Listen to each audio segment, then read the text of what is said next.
Water. Earth. Fire. Air. For the longest time, the four nations have lived together in harmony. Under the wise leadership of Avatar Roku, the world has experienced an era of peace and prosperity unlike any other. But with the recent death of Avatar Roku after his volcanic island erupted, members of all four nations feel the winds and tides of change. With the search for the new Avatar only just beginning, the world seems poised on the brink of conflict. But without the Avatar, who will save the world? Hi, I'm Andrew. I play Mako, a firebender from the Fire Nation. Hi, I'm Archie. I play Aquila, a bloodbender from the Northern Water Tribe. G'day, I'm Brandon. I play Rung-Bolo, an earthbender from the Earth Nation. Hi, my name is Bree and I play Shurva, a weapon specialist from the Fire Nation. Hi, I'm Dave, and I play Al, an airbender from the Northern Air Temple. And I'm Owen, the dungeon master of this ragtag group of members of all four nations.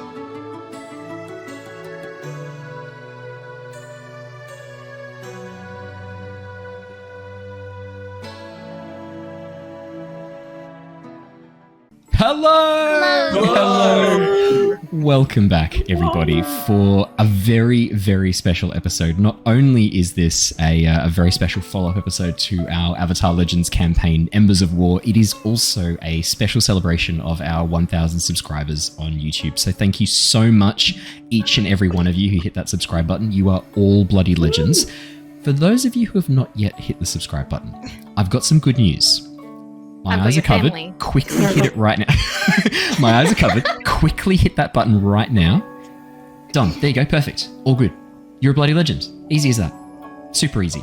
If you want to make sure that you are safe and get good Games Pass deals, you also need to hit the like button and leave a comment, and Dave will hook you up with some very special Games Pass deals. Is that right, Dave? So I'm getting a... They're all special. They're all special. God damn it. So welcome back, everybody. It is lovely to see you all here. For those of you listening on the podcast, you have not yet seen the very special surprise that we have for you.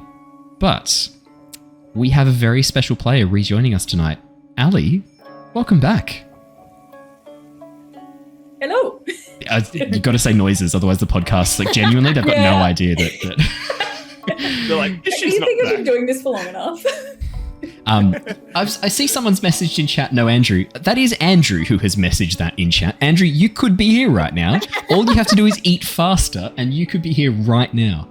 Andrew is joining us. He is just running a wee bit late, but we've got everybody else here. And Ali, who played Oki for like 60 episodes, I think, something like that crazy. How many episodes did you play Oki for? It was a while. Gotta be...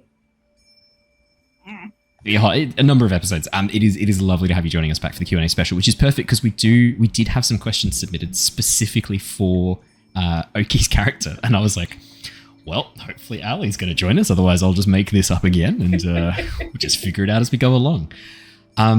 So yeah, massive thank you to everybody who's here. Make sure if you have any questions that pop into your mind, chuck them in the Twitch chat. I'm going to set it up so that I can see the Twitch chat really, really easily. It is now on my left, which is much, much easier to see from this position.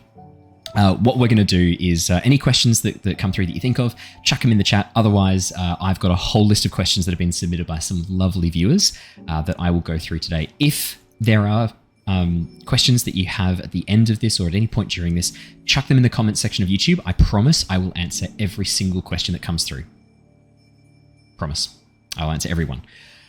Alrighty.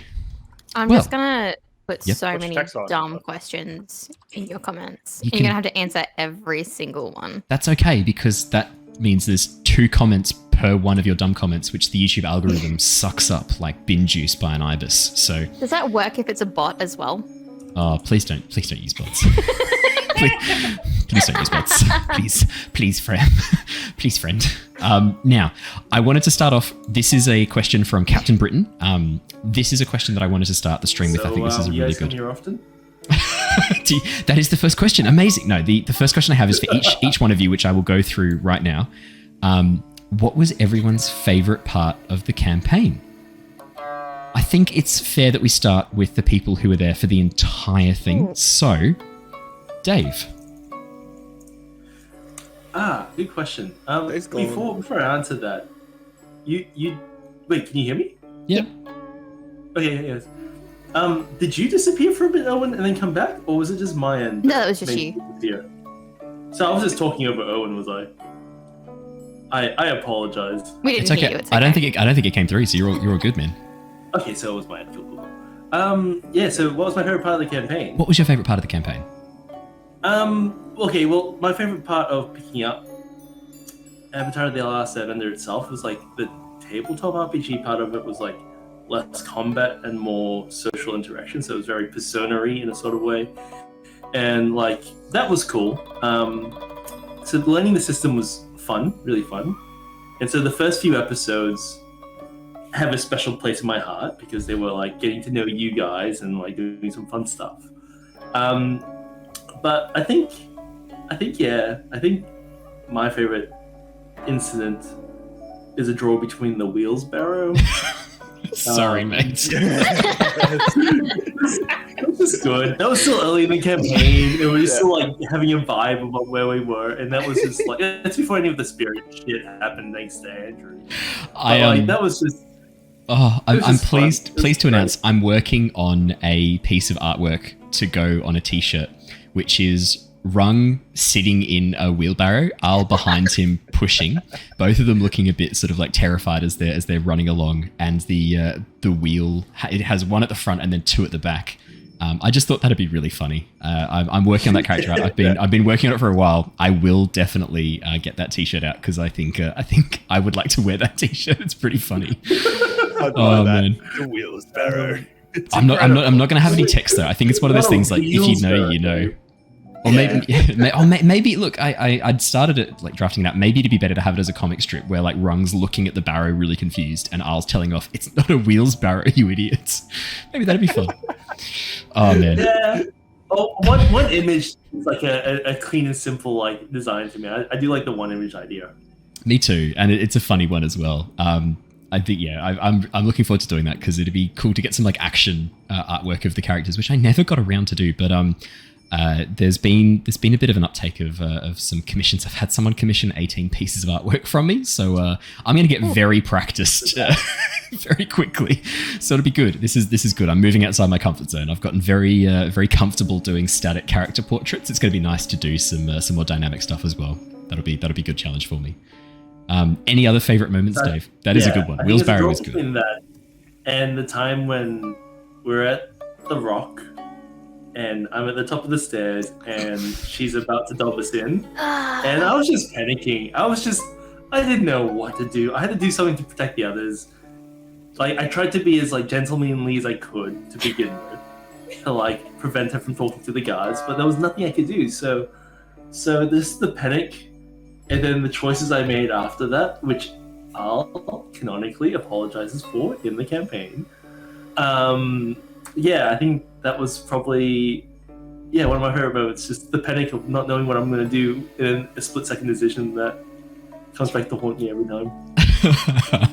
Look, I have to say, I think my favorite part of that, because I went back and I was listening to some of the highlight reels just to make like a little highlights video, and the look of genuine fear on your face when I'm like, what do you do, Dave? And you're like, I push out. It's fantastic. It's great. I love it. Yeah, so even before that, I think it's like, what do you do? I'm like, how could you leave me? And just like start crying off the mic or something like that. I can't remember. Yeah. It was outstanding. Brandon, are there any standout moments or favorite moments from the campaign for you? So that was one of them. That stays rent through my mind, is the gaslighting and pushing someone off of the stairs. Can't get rid of it. It's gotta be like our meme. Like, this is like something about that first area we were running around in, like just burnt core memories in my mind, like early sessions. But it was the multicultural hub of the desert. That is just a meme that I feel like has always come back around. And anytime there's a chance to say it, going for it. Yeah, that had staying power, it turns out. I didn't expect it, but that did have staying power. That hung around a lot longer than I ever expected. 100%. Like, and then there's going to be like, it's not a moment, but like a thing from back then is Pung. I feel like Pung was always a looming threat that never actually eventuated, but was always there at any point. Don't Thought worry. He died to a sandworm, but maybe he's not dead to the sandworm. I don't know. So It's the scariest part. Pung was kind of part of the political intrigue campaign and a bit of a comic relief character that I put in for you guys to kind of like have interactions with and to like. He was obviously designed to be hated and loathed by all of you, clearly. But then when you pushed him into the sandworm, I was like, well, we got to murder quite quickly. I wasn't expecting this. And then when the wish happened, I was like, oh, this is a perfect chance to bring Pung back. And then I sort of kept him in the sidelines in case we ever did return to the political sort of like side campaign that was originally the idea for the main campaign. I have now actually written him into a larger story. I'm not going to say too much more about that. There's some fun announcements I'm going to save for the end. But don't worry. If you want to find out what happened to Pung, there's going to be a lot of opportunities to do so. I'll reveal a little bit tonight because there were a lot of questions about Pung. I will get to those, but I can't answer all of them. Some of them are a wee bit spoilery. But yeah, don't worry. I want to make sure we do eventuate Pung's menace. I want to make sure that we get to experience the full Pung. You just get the awkward. But last one is going to be Chin Village knocking down their big statue. That felt great. That was F those guys. Yeah, absolutely. No, 100%. Alrighty, Bree. As you take a drink of water, I'm just going to throw a question at you. No, that's fine. It's really, really hard to pinpoint like one part that I liked more than the rest. There are like so many little, like just little references, like Mr. Library, Will's Barrow, I'll gaslighting, the throwing Pung into certain doom. Chin Village was a good one. Referencing the pirate ships as like Kmart and Big W and Target, I think they were. There was so many like little moments that they all kind of have just amalgamated my mind to like just an awesome experience. I definitely loved probably the Halloween episode the most. Yeah, that was really fun.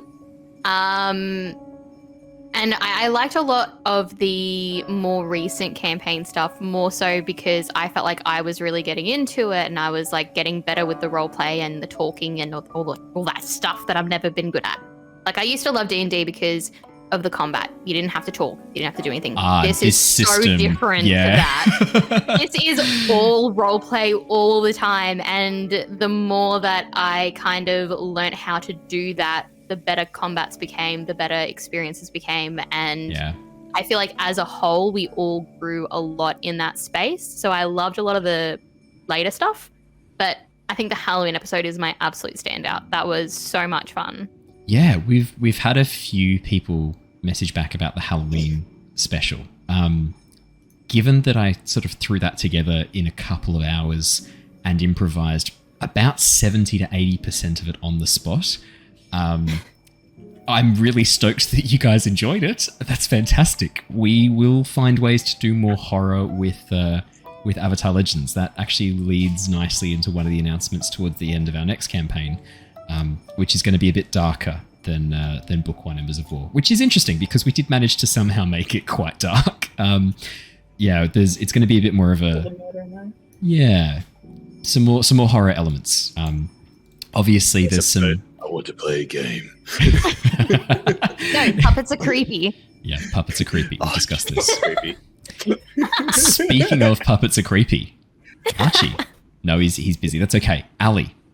He's eating nuggets. How many nuggets has he eaten so far? Everyone keep count. Keep count of the nuggets. I've eaten 3. I want a live nugget count. He's got 17 to go. 97 to go. Ali, what were some of your favourite moments? The most memorable is definitely just Al throwing that girl down the stairs and all the gaslighting. The last 3 steps. Nah, in my mind, it's like second story building. Like, like the stairs. It's like the John Wick scene, right? Like, it's just... I've got such a vivid image in my mind of like the animation style of Avatar, but the John Wick scene, just throw it out.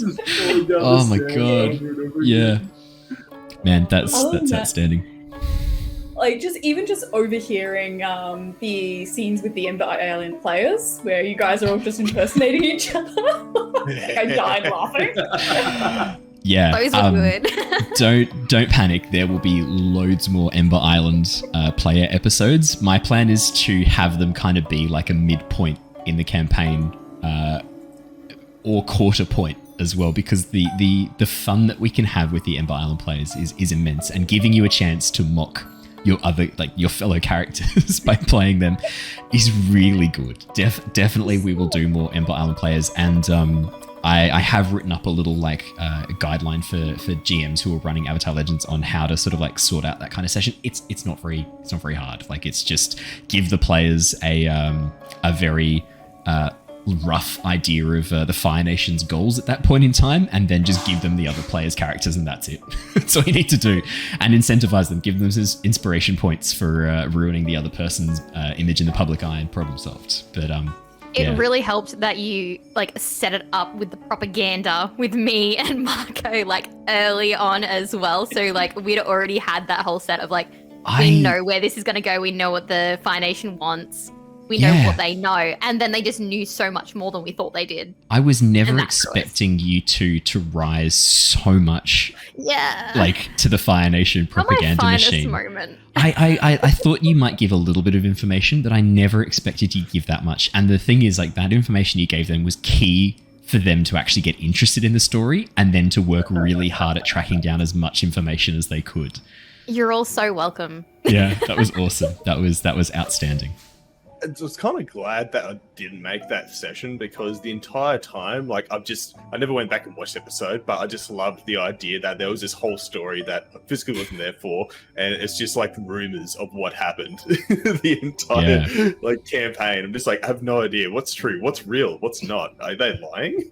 Yeah, no, it was outstanding. Archie, We mostly told the truth. I feel like Aquila learned a lot about you guys watching that. During the play. Like, there was a lot of times where I was just like, because like I've only watched like bits and pieces before I joined, and I was like, fuck, Al did that? Like, not my Al, no way. Oh man, he's innocent. Well, at that, and the fact that Al hated us so much for our propaganda, and that he was like, I can't believe you guys would do this. He's literally the villain in this. Like, I don't know if I go that far. That's a pretty extreme exaggeration. I mean, throwing a girl down the stairs is a pretty extreme action to take. It's true. That's fair. I'm never going to defend that. Mean. She was Fire Nation. She was Fire Nation.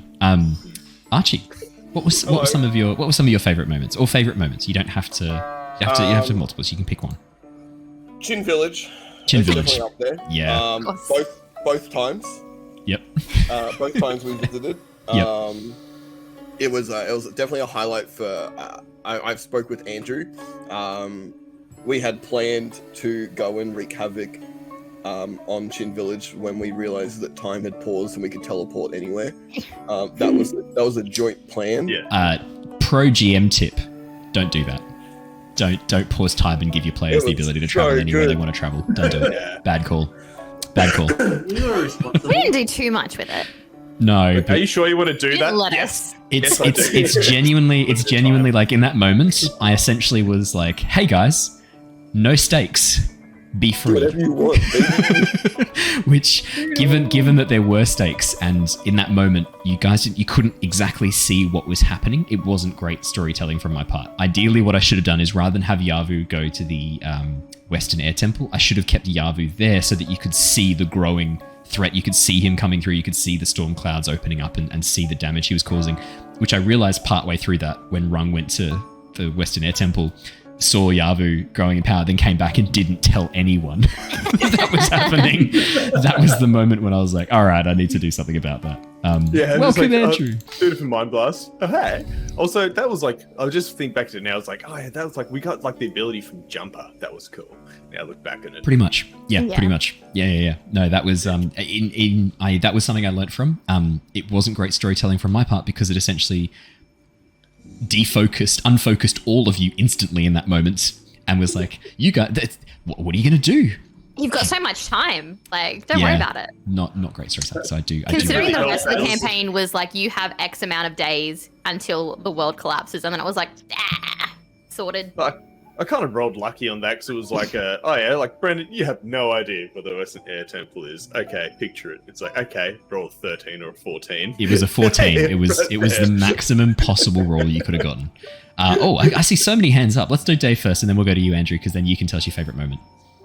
I don't think it was that bad because like it also we I think as the players we felt the campaign winding up, and so it gave us a chance to give some of us a bit of closure on some of the things. Like I'm very happy I could go back and like write an apology letter, play prank a monkey Yatsu, you know, like Considering we didn't know that we were going to off a live. cliff. Yeah. Okay. No, fair enough. Good counter. Good counter. If you guys enjoyed it, then it wasn't bad GMing. At the end of the day, cool. as long as you enjoy yourselves, I'm not doing anything wrong.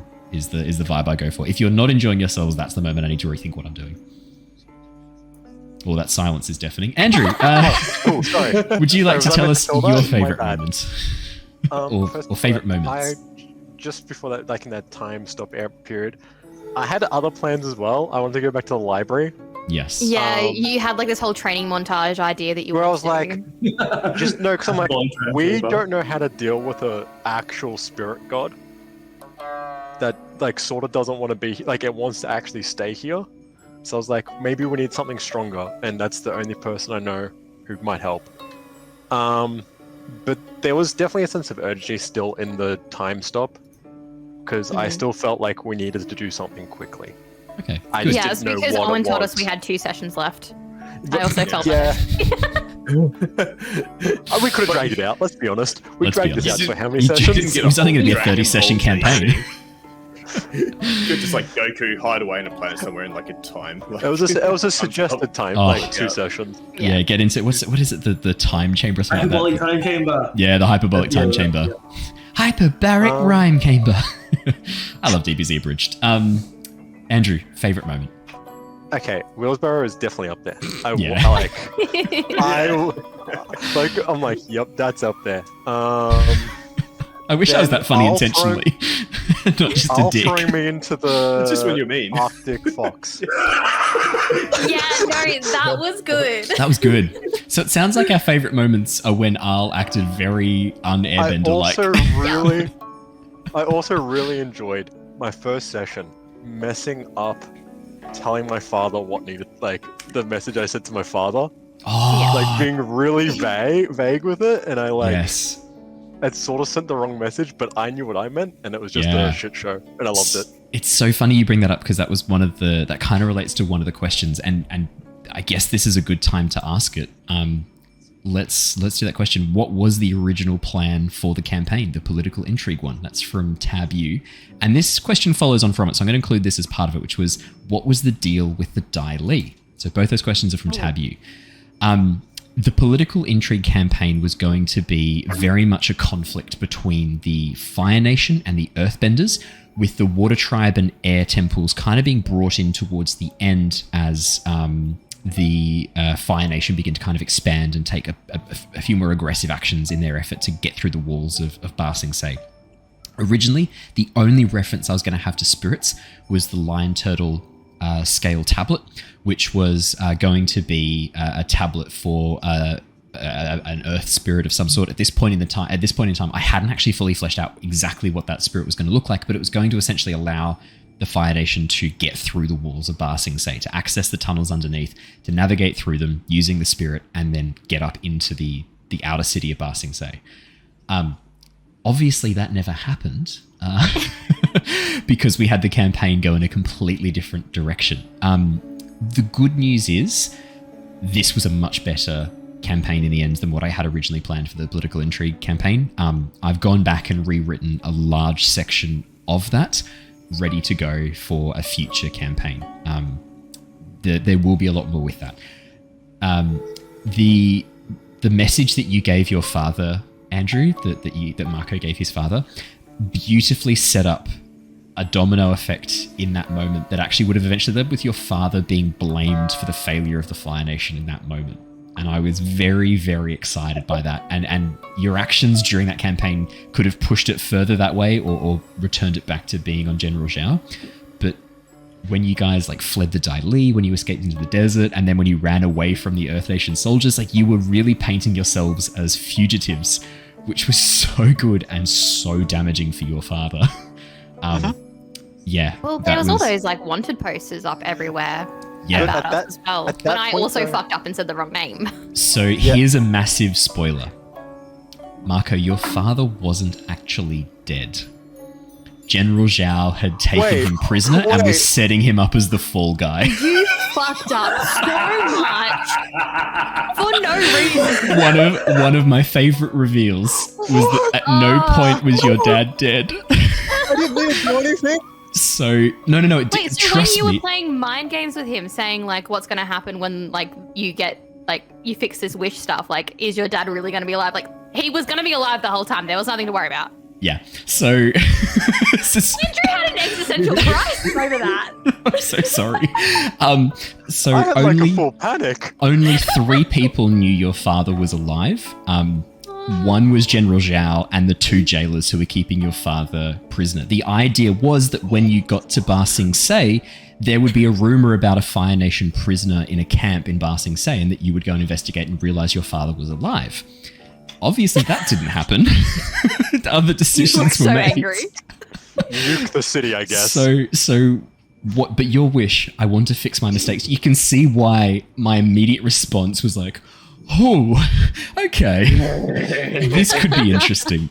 So what I had that interpreted as, because you rolled so Changes highly so much. on the percent. I know. I'm so sorry. I've been sitting on this information this whole time.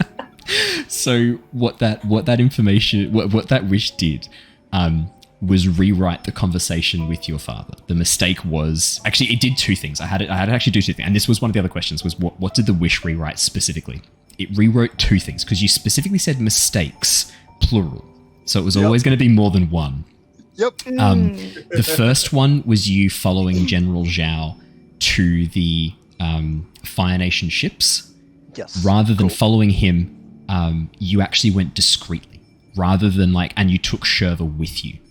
So you didn't go alone, Rather you than went with running off. Shurva, and rather than going with him, with him aware of you and having him move with you, both of you actually infiltrated and found out this information by yourselves, and you were able to get the information off the desk. That didn't help your characters because your knowledge was still locked as to what you had before the wish, because if you change your own timeline, then you would never have made the wish in the same way you would have done it. So your information has to stay static.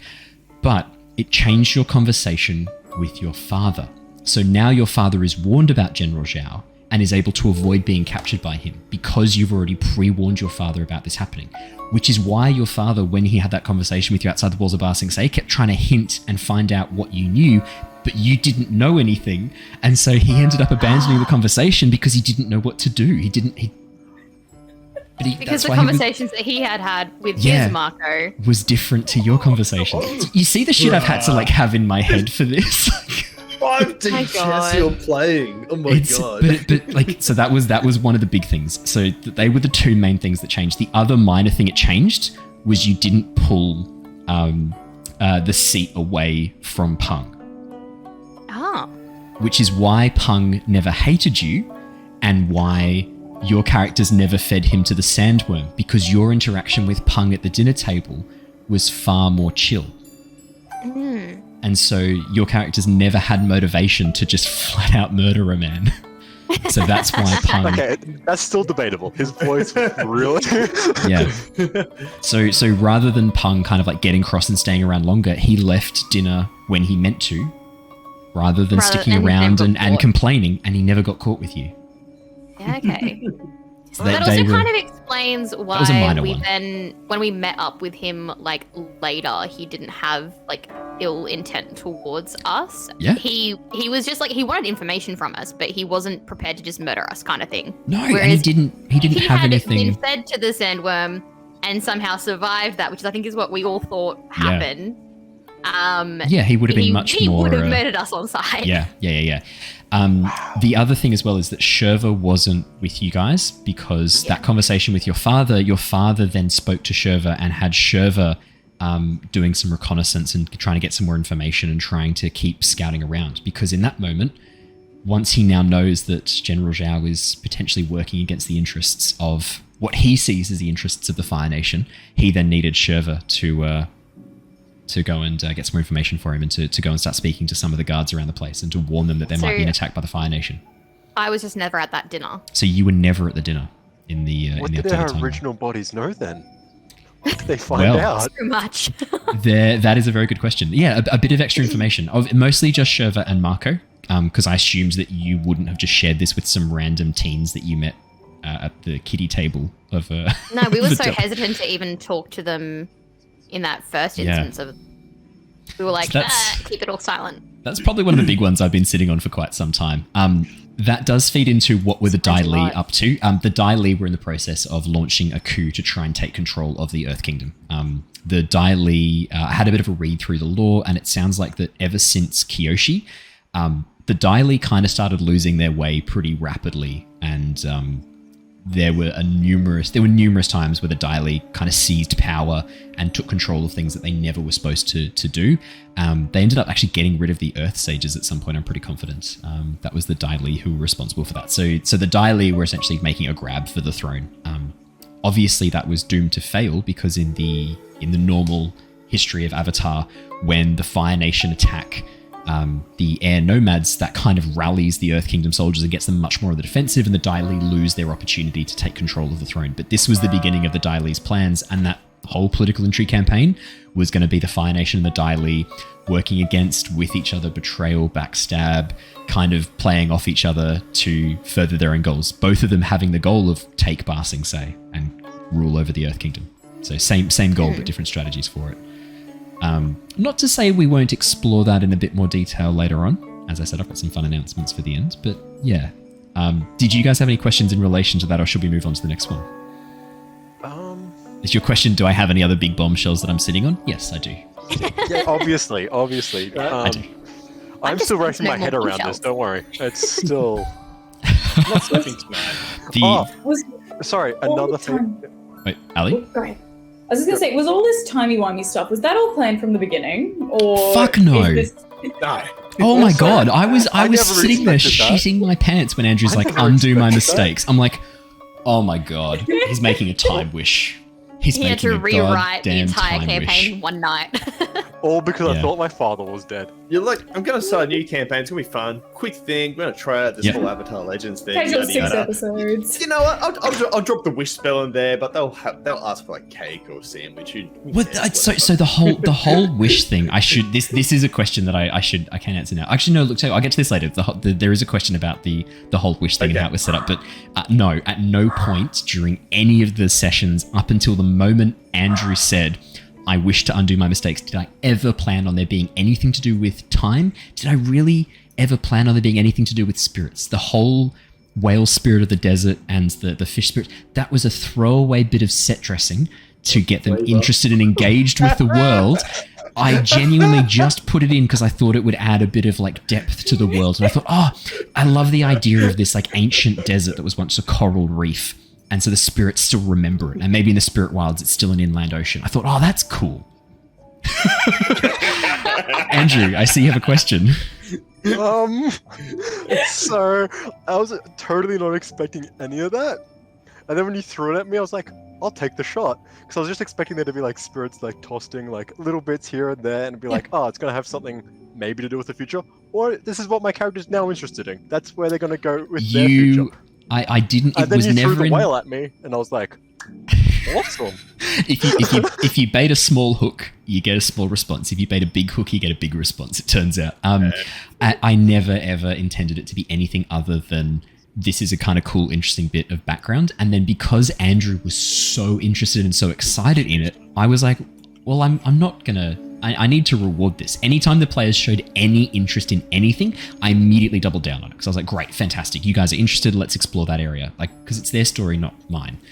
And I had to improvise. So Andrew's that whole episode when Andrew made the wish, that was fully improvised on the spot. I'm sitting there shitting my pants as my frontal lobe starts to heat up from having to like sort this out because I never expected them to make like a time wish for a start. I don't know what I thought. I really, genuinely, I don't remember what I thought would happen. I never expected it to be undo something I've already done. I never expected that. I think in my mind, I thought it might be something like save my father. I thought that one might be the case, in which case that would have been perfect. He would have just been taken out of the prison. And so I had a little contingency plan for that. See, I thought he was dead. Yeah. But save would have still worked. Yeah, that was nuts. Bree, I see you've got a question. I was just It's gonna not say, so Mad much. Flower's name for it. Just throwing this out there, just the wish fish for the whale. Good old wish fish. I thought of that. Wish fish is a brilliant name for the whale. Yeah, like, so is that, I mean, that whole sequence describing the tiny ghost fish, that was a little bit inspired by the Netflix Love, Death and Robots. There's one of the episodes where you see, so it was, I'd seen that probably like a month earlier, and I found that so visually striking, that episode with all of the spirit fish. And I thought, oh, that's really cool. I love that. I'm going to just include a couple of spirit fish, because when else am I going to get a chance to use this and visually describe this? I did not expect it to become the entire center of the campaign heading forwards. But hey, you got to roll with the punches as a GM, and sometimes it's a punch, sometimes it's a fucking sledgehammer through the middle of your campaign. You just pick up the pieces and carry on, my friends. You just carry on. There's nothing else you can do. But yeah, any time you guys showed any interest in anything at all, I was immediately like, here, more, please, yum yum yum yum yum. Oh my god. So I didn't really have a question. I just more wanted to say, like, Go. Bad fucking props to you as the GM, because like the fact that you went into it with an idea, like pretty much a story. Like, you never tried to railroad us. You never tried to get us to stick to any kind of structure. A little bit. Sometimes you were like, no, we're going here this time, please. Yeah, remember, you've got X amount of days left. Come on. But you never once made us feel like we had to follow a structure, that we had to do certain things, say certain things. It was all very, very organic. And the fact that you were able to just make that shit up on the spot, mind-blowing. Thank you. I really love improv. It's probably one of my origins for no shit. I mean, improv's kind of where I come from. I used to do a lot of improv drama, and whenever I did debating, I was third speaker, which is the one where you have no prep, you just stand up and tear apart the opposition's arguments for fun. My favorite. So I really love improv, and I always love to throw myself into it. But I never ever want to railroad as a DM. The way I kind of design stories is, rather than writing a narrative, I write characters, their motivations, the world, and what consequences will happen as each thing happens. And that way, rather than having... So, like, for example, General Zhao had a very set goal. His goal was to get glory for the Fire Nation, glory for himself, and get through the walls of Ba Sing Se. So the next question was, how's he going to do this? And then literally all I then have is an idea of what he wants to achieve, what the easiest way for him to achieve that is, or how he's going to achieve that. And then whenever you guys make decisions, I can then have him react to them organically. So the story's always kind of evolving, and whatever you do changes the story and how I respond, rather than having on day 6, General Zhao will activate the thing and break through the walls. I try to always have the world be reactive to you, and I try to do that for D&D as much as possible as well, because that's a much more engaging system, hopefully for you guys, but also definitely for me, and it challenges me to always give you consequences for your actions. So no matter what action you take, no matter how small, there's always a consequence. Positive, negative, neutral, you don't know. And it then also gives me opportunities to have things like the Ember Island players come back 30 sessions later, having spoken to you once, gone, oh, this is a great story. What's our motivation? We want to tell a great story that furthers the Fire Nation's interests. Well, these people told us a story that sounds like it very much furthers the Fire Nation's interest. Let's find out more about them. Because then it's always just reacting to you guys and reacting to what you do. I'm not going to say for a second it's the best way to GM, but it's the best way for me to GM. Definitely works well for me. It's my favorite way to GM. Well, we've got a lot of questions, and I'm conscious of the time. We've answered out of the 48 questions, we've answered 3. So good odds. Speed round. Speed rounds. I actually want to take a quick second to go back one question. Go. Another favorite moment was the reveal that Aquila was working with Yavu. That was all Archie. That was all Archie. Twist. Yeah, the play you guys did between the two of you, I never saw it coming. It blindsided me. I was just like, oh, cool. And you play a character. He's going to be great. He's going to be an ally. And bang! No, that was all Archie. I said to Archie, I was like, what sort of character do you want to play? Do you want to be on their side? Do you want to be against them? And Archie's like, against them. I want to ruin their lives. To be fair, that was mainly to destroy Andrew. There was nothing on you guys. Specifically Andrew. The retribution arc, though, and then the, giving yourself up at the end was just chef's kiss. Like, that was exactly, I think, how that should have gone. And at any point, Archie could have taken that in another direction. It could have been a long con to get back in your good graces to then go against you. 100% what I thought he was going to do. It was pretty close. It was close. we joked in the Discord. Archie's like, genuinely, like, flip a coin. What am I going to do? It was very close. Which does actually answer one of the questions, which I will throw to you. Was Aquila actually goodish in the end, or just, I guess that happens? That's from Tab U. I don't think it was a year, I guess that just happens. Archie thought a lot about how he wanted Aquila's story to end. We talked back and forth a fair few times, and he messaged most of us, like, privately as well. Like, everyone bar Brandon. Yeah, I was going to say, exclusion. Sorry, man. I'm like a mushroom fed on shit, cat in the dark, Oh, mate. Oh, my God. Perfect for an earthbender. Someone had to be surprised by the decision. That is good to me, though. That is a good question. Archie, I guess I throw that to you. Was Aquila goodish in the end? Yeah, I think so. I guess my thoughts with the sacrificing myself was that Aquila had achieved everything that he had set out to achieve in his life. He'd found a place, he'd found friends and family, he'd found like a place where he belongs. Al had forgiven him and accepted him for who he is, and I think he just sort of, by the end of it, his story was done. I just wasn't much more of his story to tell, so I sort of, ended up there. But don't cry, Andrew. We were going to join forces and be evil together. Well, I think that was actually also another thought. Yeah, there was. I know for a fact there was a discussion in the background had by Andrew and Archie about, does Aquila convince Mako to side with him, gain power from Yavu, and betray the group? That was after the Halloween special where we fought our evil selves, and I was like, man, kind of cool. He's so cool. Evil Mako is pretty were sick. So much cooler. Yeah. No, that was a very good. I quite enjoyed that. It was quite funny. This is a question that I love. This is from Lito Torres. Thank you, Lito. This is an awesome question. What wish would you have all made if you had beaten Mako to the whale? Right? Easy. I would have wished for bending. Yeah, fair. So easy. Would you have specified a type? Nah. Sweet. Actually, I think my character at the moment would have just been like, I wish that I could have some kind of bending ability, just have something about her that was special.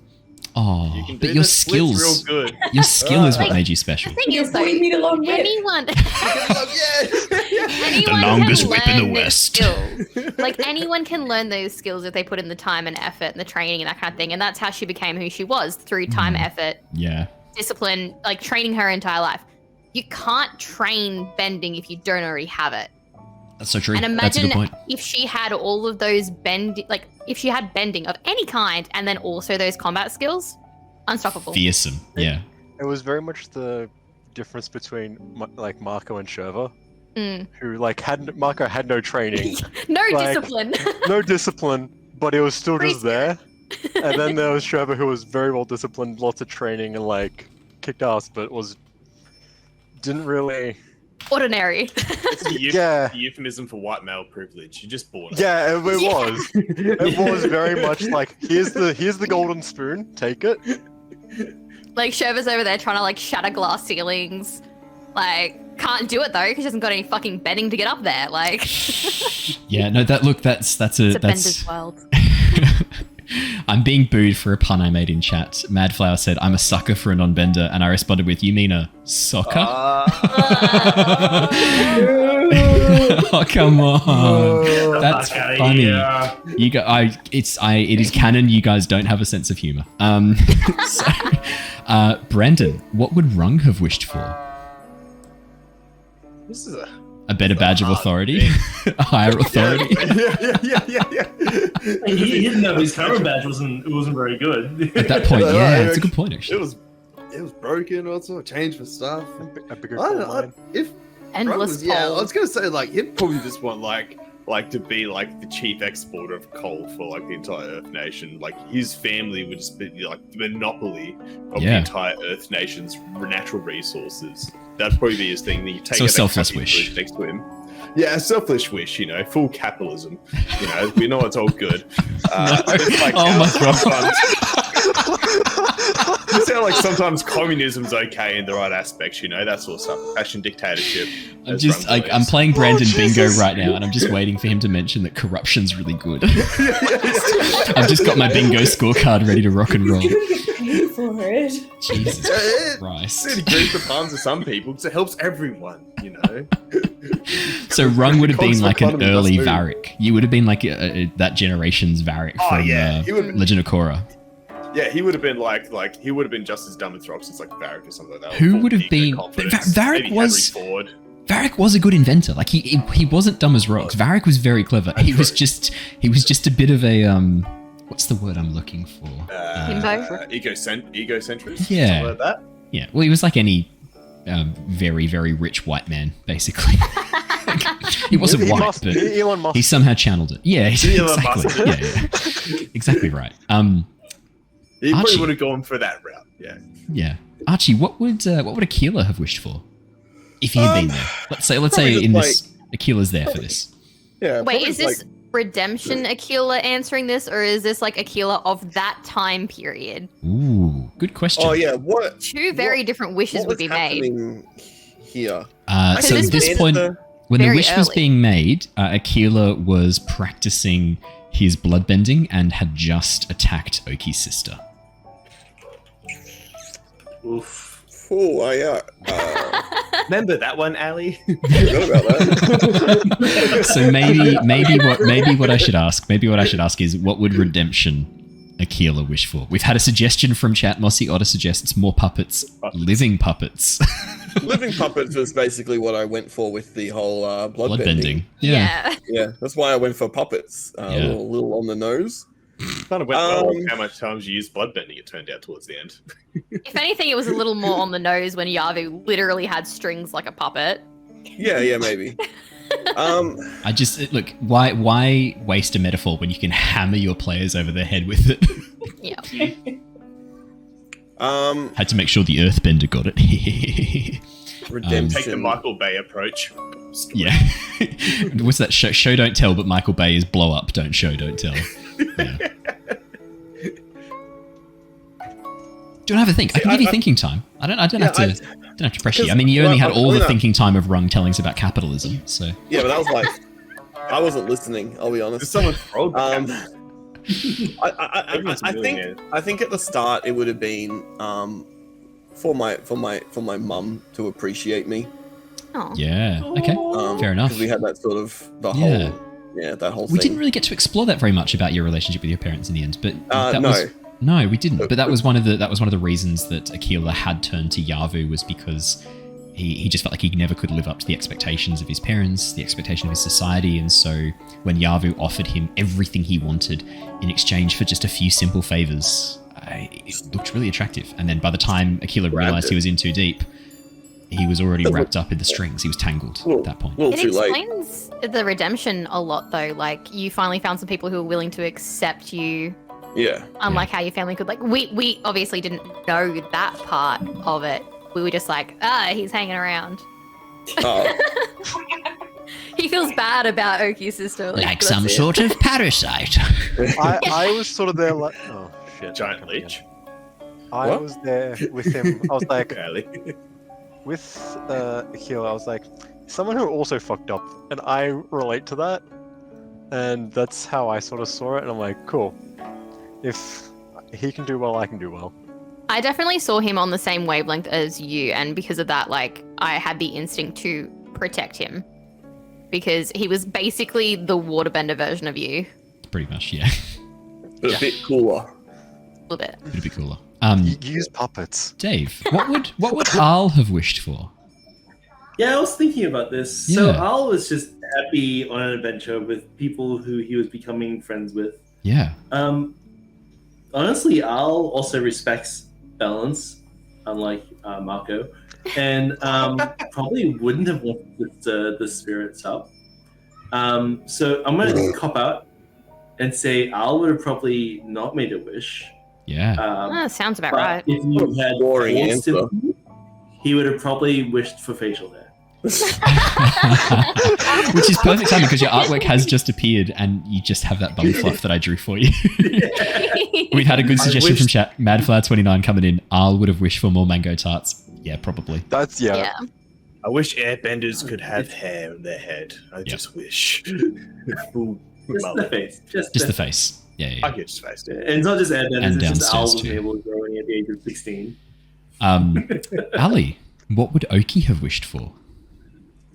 It is a hard one. It's probably got more It's a to great do with fucking what question. sent her on the journey in the first place, Yep. which is sort of the general power structure of the water tribe. She probably would have wished for it to be flipped or changed up or give everyone like more freedom, like sort Good. of A equality. really nice, vague wish. Fantastic. So It far, would've been you've all done a like pretty good job with. equality in the water tribe, like Oh. something really vague. I All would. That the would have men are the been healers now. awesome. I feel bad now. You should got the wish. Because like Rung's thing of we want to be the venture capitalist, like ultimate coal mining export import of the Earth Nation. That's pretty specific. Like Aquila wanting to have a better relationship with his parents. That's small and pretty specific. You saying I want to like get equality for the water tribe. Oh, there's a lot of room for interpretation there. That would have been you would have been rolling a d20 along with Andrew. That would have been good. But no one else would have made a time wish. Expanding their borders out, No. like they just are freezing the land masses. Yeah. Like, yes. If I knew Shurva my asking father for was bending, alive- I can like. There's not much I can do. There's 4 options there. Really, there's only 4 things I can do. Like specific. You could have accidentally turned me into the Avatar, like whatever. That would have broken canon. While we did stretch the canon at times, I tried my very, very best to keep us to. You stuck to it. I tried my best to make sure that we could fit this into the main story because I am such a fan of Avatar Legends. I love the idea of doing retellings. I think retellings are awesome. There are times where they're appropriate, but for this, because we're kind of setting it in this empty period of history, I really wanted it to fit in with the world as a whole because I'm really passionate about the story and I don't think I can do a better job than the writers of Avatar the Last Airbender. In fact, I know that I can't do a better job than them, but what I can do is use the amazing world they've given us and fit in with it and tell a new story within it that that I hope matches up with the tone as much as possible. we kind of strayed more into Korra at some points and banning from Nickelodeon at other points, but for the most part, I think we stayed pretty good. Better than Series 2 of Korra. Thank you, Mr. Douglas. That's very kind. Rung would have beaten Varric to the hand shoes. I forgot about hand shoes. Oh my god, it's fantastic. Oh, I love hand shoes so much. Just Andrew. Andrew. That so I can get the image again. Oh no! Don't just Google hand shoes. Don't Google hand shoes. If I knew my father was alive, I would have changed my wish. That's fair. Which, Yeah. But you didn't. I would have. No, and I would have just wished for the slowdown of the Fire Nation's militarization. Ooh, Yeah. another nice vague one. Thank you, Andrew. Yeah, it still would have been vague, but that was like my other really big concern at that point. Because maybe Within the structure that Owen had made, like that could have just ended up with the Daily taking over Yeah, 100%. everything. I was just going to say, the first thing that popped in my mind, I was like, oh wow, so that pushes the Fire Nation's plans back by 15 years. That's the timeline of the show. Yeah. Or they Everything slow changed down. when the They Earth slow Nation down the attacked. invasion. Yeah. Well, they stockpile arms. The entire Avatar, time, the so, Avatar like, would have probably the been bigger wife. the Avatar. Yeah. Yeah, it could have been interesting. That would have been a really interesting wish. That would have been really cool. Aang I might have haven't- never gone into the ice. No. Well, oh yeah. No, I think that was more of a personal choice. Yeah, but that I think was- there was a lot of pressure on him He was- because of the stuff happening, wasn't there? I don't know. I don't know how much the Air Nomads knew about the Fire Nation's militarization. Mostly, it was because, like, the reason Al fled from my interpretation was because Al, The reason Aang fled was because he felt the pressure of being the Avatar. He felt like he was being singled out from the rest of the Airbenders, and it became very isolating for him during this period of time. Like, he really wanted friends. His only real friend was Monk Gyatso, and so being separated and then finding out that he was going to be taken away from Monk Gyatso, that's what caused him to flee. Yeah. So I reckon that all still would have happened. As long as Monk Gyatso's still there and still the same kind of character that he is, I think that was always going to happen at some point, right? Like, Aang was always going to have to try and break free. I've got a question just for Brandon. This one comes from Captain Britain. When is Brandon going to buy a camera charger? Have you been timing this? You've been timing this, haven't you? I've been waiting till we get to about an hour because I know it's about to fail. And I want to look like I'm fucking prescient. I've been looking at the timer and like, okay, so when did we hop on? Okay, it's hopped on around about 6. We've been going for an hour and 3 minutes. Yeah. At any point, your camera is going to fail. It's got another 10 minutes max, I'd say. So here's the answer to that question, Captain Britain. Ali is going to send me the address of... going to send me their address. I am going to buy from Amazon tonight a dummy camera and charger and send it to Brandon. They're $10, mate. You've got no fucking excuse. He said he was going to do it for 1,000 subscribers too. So. Well, then no, I'm not going to do it. Fucking do it. We hit 1,000 2 weeks ago. You said you were going to do it for Yeah, right. Send me your camera model. Send me your camera model. Send me your address, and I'll order it on Amazon tonight. And I'll send it through. We've already linked dummy batteries in the Facebook chat for him. They're like $10. I know. I just Here's now that Android 14's out, like, just update your phone and then just use that as your webcam. But you know, I have to like put some press buttons. Yeah. That's Andrew's special question. I think we've answered that. He's never going to buy a camera charger. Is the answer to that? I'm going to have to buy him one. I've got it on charge as we speak. It's ready. It's prepped. I've got one that links back to the Halloween special. I should have answered this at the time. This is from Crimson Goose. I think the Halloween special was definitely a highlight as a huge horror fan. How likely is a horror-themed Avatar Legends campaign? Yes, is my answer. We're not going to be fully horror for the whole campaign, but the next... Oh, fuck it, let's announce it. Our next campaign is going to be set during Kyoshi's era. It is going to be set during the time when Kyoshi has been revealed as the Avatar after the wrong person had been the Avatar for like 13, 14 years. Kyoshi's then she's discovered as the Avatar like later on. We're going to be setting it during that period of time. So Kyoshi hasn't had any of her proper Avatar training. She has been on the run living with a whole bunch of miscreants and a little thieving guild for a while. And one of her friends has been misidentified as the Avatar. It is going to have some horror-themed things, and this feeds really nice into a question that was only just sent a little bit ago. This is from Gav. He wanted to know if we were going to be doing anything with Father Glowworm. Yes. If you don't know who that is, there's going to be a lot of fun shit coming. If you know who that is, keep the secret to yourself. We're going to have some fun with that. Probably the most horrifying creation ever in the Avatar universe. Bree, do you know what Father Glowworm is? Yeah, cool. Fantastic. Yeah, the Flying Opera Company. That's right. That's who Kyoshi's with at this time. The Flying Opera Company. It's actually where I thought the original horror episode was going to go. So here's the thing. Until about 5 minutes before we went live, I was going to include a Father Glowworm appearance. But I was also tossing up how we wanted to do the Kyoshi series, and I knew that we were going to do a little short series with Kyoshi's time period before we came back to this one. So I ended up in that moment just dropping it completely, which was fine because we ended up having enough to do in that episode without me including anything else. There was plenty to do. But I'm pleased I did, because now we can have Father Glowworm be a much more prominent character. There's a lot of fun we can do with Father Glowworm. And I've always kind of imagined how his voice might sound, because I don't think we've ever had him voiced, have we? It's always been in the graphic novels, the books. Am I right? Have we ever had Father Glowworm voiced? I don't think so. No, I don't think we've ever had him. And like, I've only ever seen concept art as well. There's all these different versions of it. I don't think we've ever had like a specific... Never voiced. Yeah. Brandon, you're muted, by the way, if you're talking. My bad. My bad. I was saying, like, Father Glow sort of reminds me, just by looking at the concept art of him. What's the name of the dude from Unicorn World? Something King. The what's it called? Got this that Ali made ages ago. The Nowhere King. The Nowhere King, Brandon, right? Isn't it the Nowhere King?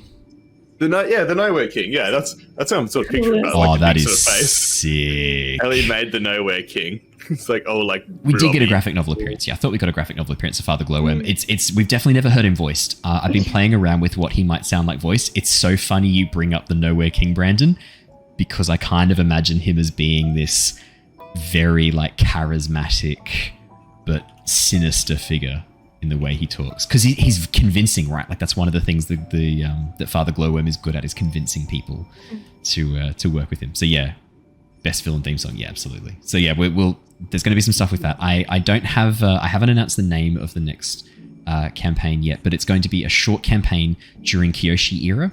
A short campaign. It is going to be it is going to be a short campaign. We are going to do some stuff. Yes, it is. No, it is. I'm gonna make a wish. No, there's not. I am not giving them access to wishes. I wish for a longer campaign. But I am also very happy to announce that we will be coming back in Book 2, Oncoming Storm, which will start 5 years after the end of Embers of War, and it will feature some of the old characters for anyone who wants to play their previous character, and some of the new characters, and it will be characters who already have some special moves and things like that. So it's going to be all of you older. So those of you who take your old characters, if anyone wants to take a new character, you'll still get all the same level ups and move areas. If you wanted to abandon your playbook and start a new playbook, you can absolutely do that too, because that's encouraged as part of the system in Avatar Legends. You can actually close off a playbook and start a new playbook whenever you need. So yeah, Oncoming Storm will be the second. Yeah. Can we play a character that was an NPC in this campaign? Yes. Mr. Message me. Absolutely. Yes. Mr. Library! Yes. You can absolutely play as a character who is an NPC in this. Nomu might be... This leads nicely onto some questions, because you had a lot of questions about Nomu. Maybe I'll answer them first and you can decide whether or not you wanted to follow on and play as Nomu. So we had let me just find the question about Nomu. Did Nomu find a new library, and did everyone adopt his nickname? That's from Tabu. I wasn't sure. Oh God, Pang the PC. Oh, My please, God. No one. Well, Bree does a good pung. Pang pung. No. Oh, mate. No one maybe. wants that. No one wants to hear that voice every session. I don't know. It sounds pretty good to me. So there was a question from Tabu. Did Nomu find a new library, and did everyone adopt his nickname? And then we also had a question about Nomu as well. What happened to Nomu after escaping from the guiding wind? Nomu. Mr. Library. Mr. Library. Mr. Library. So yeah, the way I kind of had Mr. Library is that given that his research had been responsible for the Guiding Wind's attempt at kidnapping the Avatar, he would head back, meet up with Monk Gyatso, and then work on finding ways to protect Aang's identity, or Aang's identity. I don't know why I'm saying Aang. It's because of Aal. I keep like getting them confused in my head. Trying to protect Aang's identity and keep him safe from the Guiding Wind. So did Nomu go and find a new library? Sure, I reckon Nomu would have found his way to... He could have worked at any of the libraries at any of the temples with no problems. I mean, his credentials were spotless. He's called Mr. Library, for God's sake. And would everyone have started calling him that? Yeah, sure. Why not? Let's give the people what they want. I think he would have started referring to himself as that when he introduced himself. Yeah, let them eat cake. Yeah, he sure. lost his own identity. Yeah, he did, sure. I'll be back. That's a win, baby. Okay, I've got a question just for this one. This one's just for Oki to start off with. This is just for Ali, and then this one, the next one after that is for Mako and Shurva. Both of these questions are from Tabu. Ali, do you think Kurok and Ahini would have become a thing? Do you think they... Oh, his fucking webcam's failed. Yeah. Ali, what do you think? Do you reckon Ahini and Kurok would have met up again at the Southern Water Tribe, and do you reckon they would have been a thing? I reckon so. I reckon Oki probably would have done everything that she could have to gotten in their way, but I think probably at the end of they probably would have. That was my question, was would Oki have interrupted? Yep. Yes. Nope, fair enough. 1000%. No, absolutely. Because where we left off with Oki and Hini, they were heading to the Southern Water Tribe. And Kurok was going to meet them there later on. So I think it kind of does make sense that at this point in time, Kurok and Ahini settle down in the Southern Water Tribe. And part of the canon I had in my head was maybe they actually end up being the great-great-grandparents of Sokka and Katara, because we know, on their father's side, because we know their mother was from the Northern Water Tribe, but their father was from the Southern Water Tribe. Maybe their father is actually the great-grandson of Kurok and Ahini. I thought that could be kind of nice and a nice connection. I got some of the personality vibes from Kurok and Sokka's father. I based Kurok on Sokka's father. I just scaled him back 20 years and was like, how would he behave? So, perfect. That's ideal. Welcome back, Brandon. Brandon, I've got a question here from Captain Britain. When are you going to buy a camera The next question I have is for Mako and Shurva. This is also from Tabu. More shipping, Mako and Shurva? Question mark? No. God, no. Shurva always saw Mako as a little brother and more of a pest than anything. She would have never gained romantic feelings towards him ever. And also, I don't know if anyone picked up on it, but Shurva's a lesbian. Shurva's also clearly into the bounty clearly, hunter. Yeah. Kyoshi Warriors, really made me think. Yeah. Clearly into Jen. I tried to really not make it like signposted kind of thing, but I definitely the reason why she went back to Jen and Layla at the end. Like there was something going on with them. Oh yeah, they were every time they were interacting. Jen and Shurva flirted like nothing I've ever seen. Non-stop. That was a thing. And then with the Kyoshi Warriors, she was like, damn, you girls are fine. And was actually annoyed with Archie for making moves because she was interested too. Yeah. I definitely picked up on that subtext, and anytime Jen was on scene with you, Jen flirted with you, something fierce. Yeah, that was where I wanted her to go. That's the direction I wanted for her. She was definitely never going to be interested in men because I didn't want this kind of shipping to happen. There's no way to avoid it. This is the internet. Yeah. Yeah. But definitely shipping for Ahini and Kurok, 100%. That ship absolutely is, 2 million%. That's sailed. I have a question I'm going to add. With Aquila having left the physical, the material realm at the end, obviously Aquila doesn't get shipped with anyone. And I just wanted to make sure we highlighted that. But maybe Coco? Maybe Coco. How? How though? I don't know. I'll make it happen for you. I guess we'll come back. I've just had a terrible thought. Aquila could say next campaign, I want to play Coco going on a mission to find my lost love. Try and track down Aquila. It's just a terrible thought. Just weeping on top of the mountain. Our own version of the Cave of Two Lovers. Oh, God. Okay. I've got a question now, so I've got some individual questions, and I've sort of spaced them out throughout so that we can enjoy it. Dragons asked, who the fuck is Coco? One of the Kyoshi Warriors. Brandon, this one's for you. Is there a particular moment or event that helped you dive into the campaign and your character? And this is from Captain Britain. I think doing the hello, I'm Rung-Bolo very early on. That was a good feeling to get stuck into the campaign again because I realized the cognitive load. Realizing doing this all the time, I'm just gonna have to use my voice. So doing that definitely helped, I will say. And then I think, I don't know, I want to really start getting into it. I think it was after going out the Water Tribe and then going more to the Air Temples, I feel like that's when I started getting a good feel of group dynamics, my character, sort of where they're at. And then it's set a little bit more in stone by the time we got to Earth Nation. We got to be more around sort of my area. I know it was much later on, but I feel like it took a while for me to be oh yeah, my character has got some dimension to it, you know what I mean? I was having fun playing the dumb and sort of person as well, and always do. But I was oh wait, there is nuance to my character at that sort of point there. Not much, but a little something. So I feel like it's sort of after that. Not much. Fair enough. No, he's got a bit. I'll take the piss out of him, but now, there's some good moments to shine. 100%. I think I saw that as well. I noticed that that when you started to sort of like give Rung a voice, that was kind of when you really felt comfortable with the character. From at least from my perspective, that's when I noticed the moment that you seemed really like into the character and into the campaign. I agree. Captain Britain has asked that question. Chirpy died. It's probably up to Chirpy died. Chirpy did. Are we going to have to do an exclamation mark Chirpy for old time? Old time's sake. Now, Captain Britain has asked that of every single person. But I'm going to space them out because these next few questions are going to be quite rapid fire. So we'll break up these question ones as we go through. What happened to Oki? We've kind of touched on that. Oki went to the Southern Water Tribe, and much more than that, I don't know if we want to get into, because Ali, you may join us for Oncoming Storm. We'll have to see if you want to. Always a space there. So we might find out what happened to Oki in the interim. What do you think would have happened to Oki? Let's say within the bounds of the campaign. So there was probably about 3 weeks.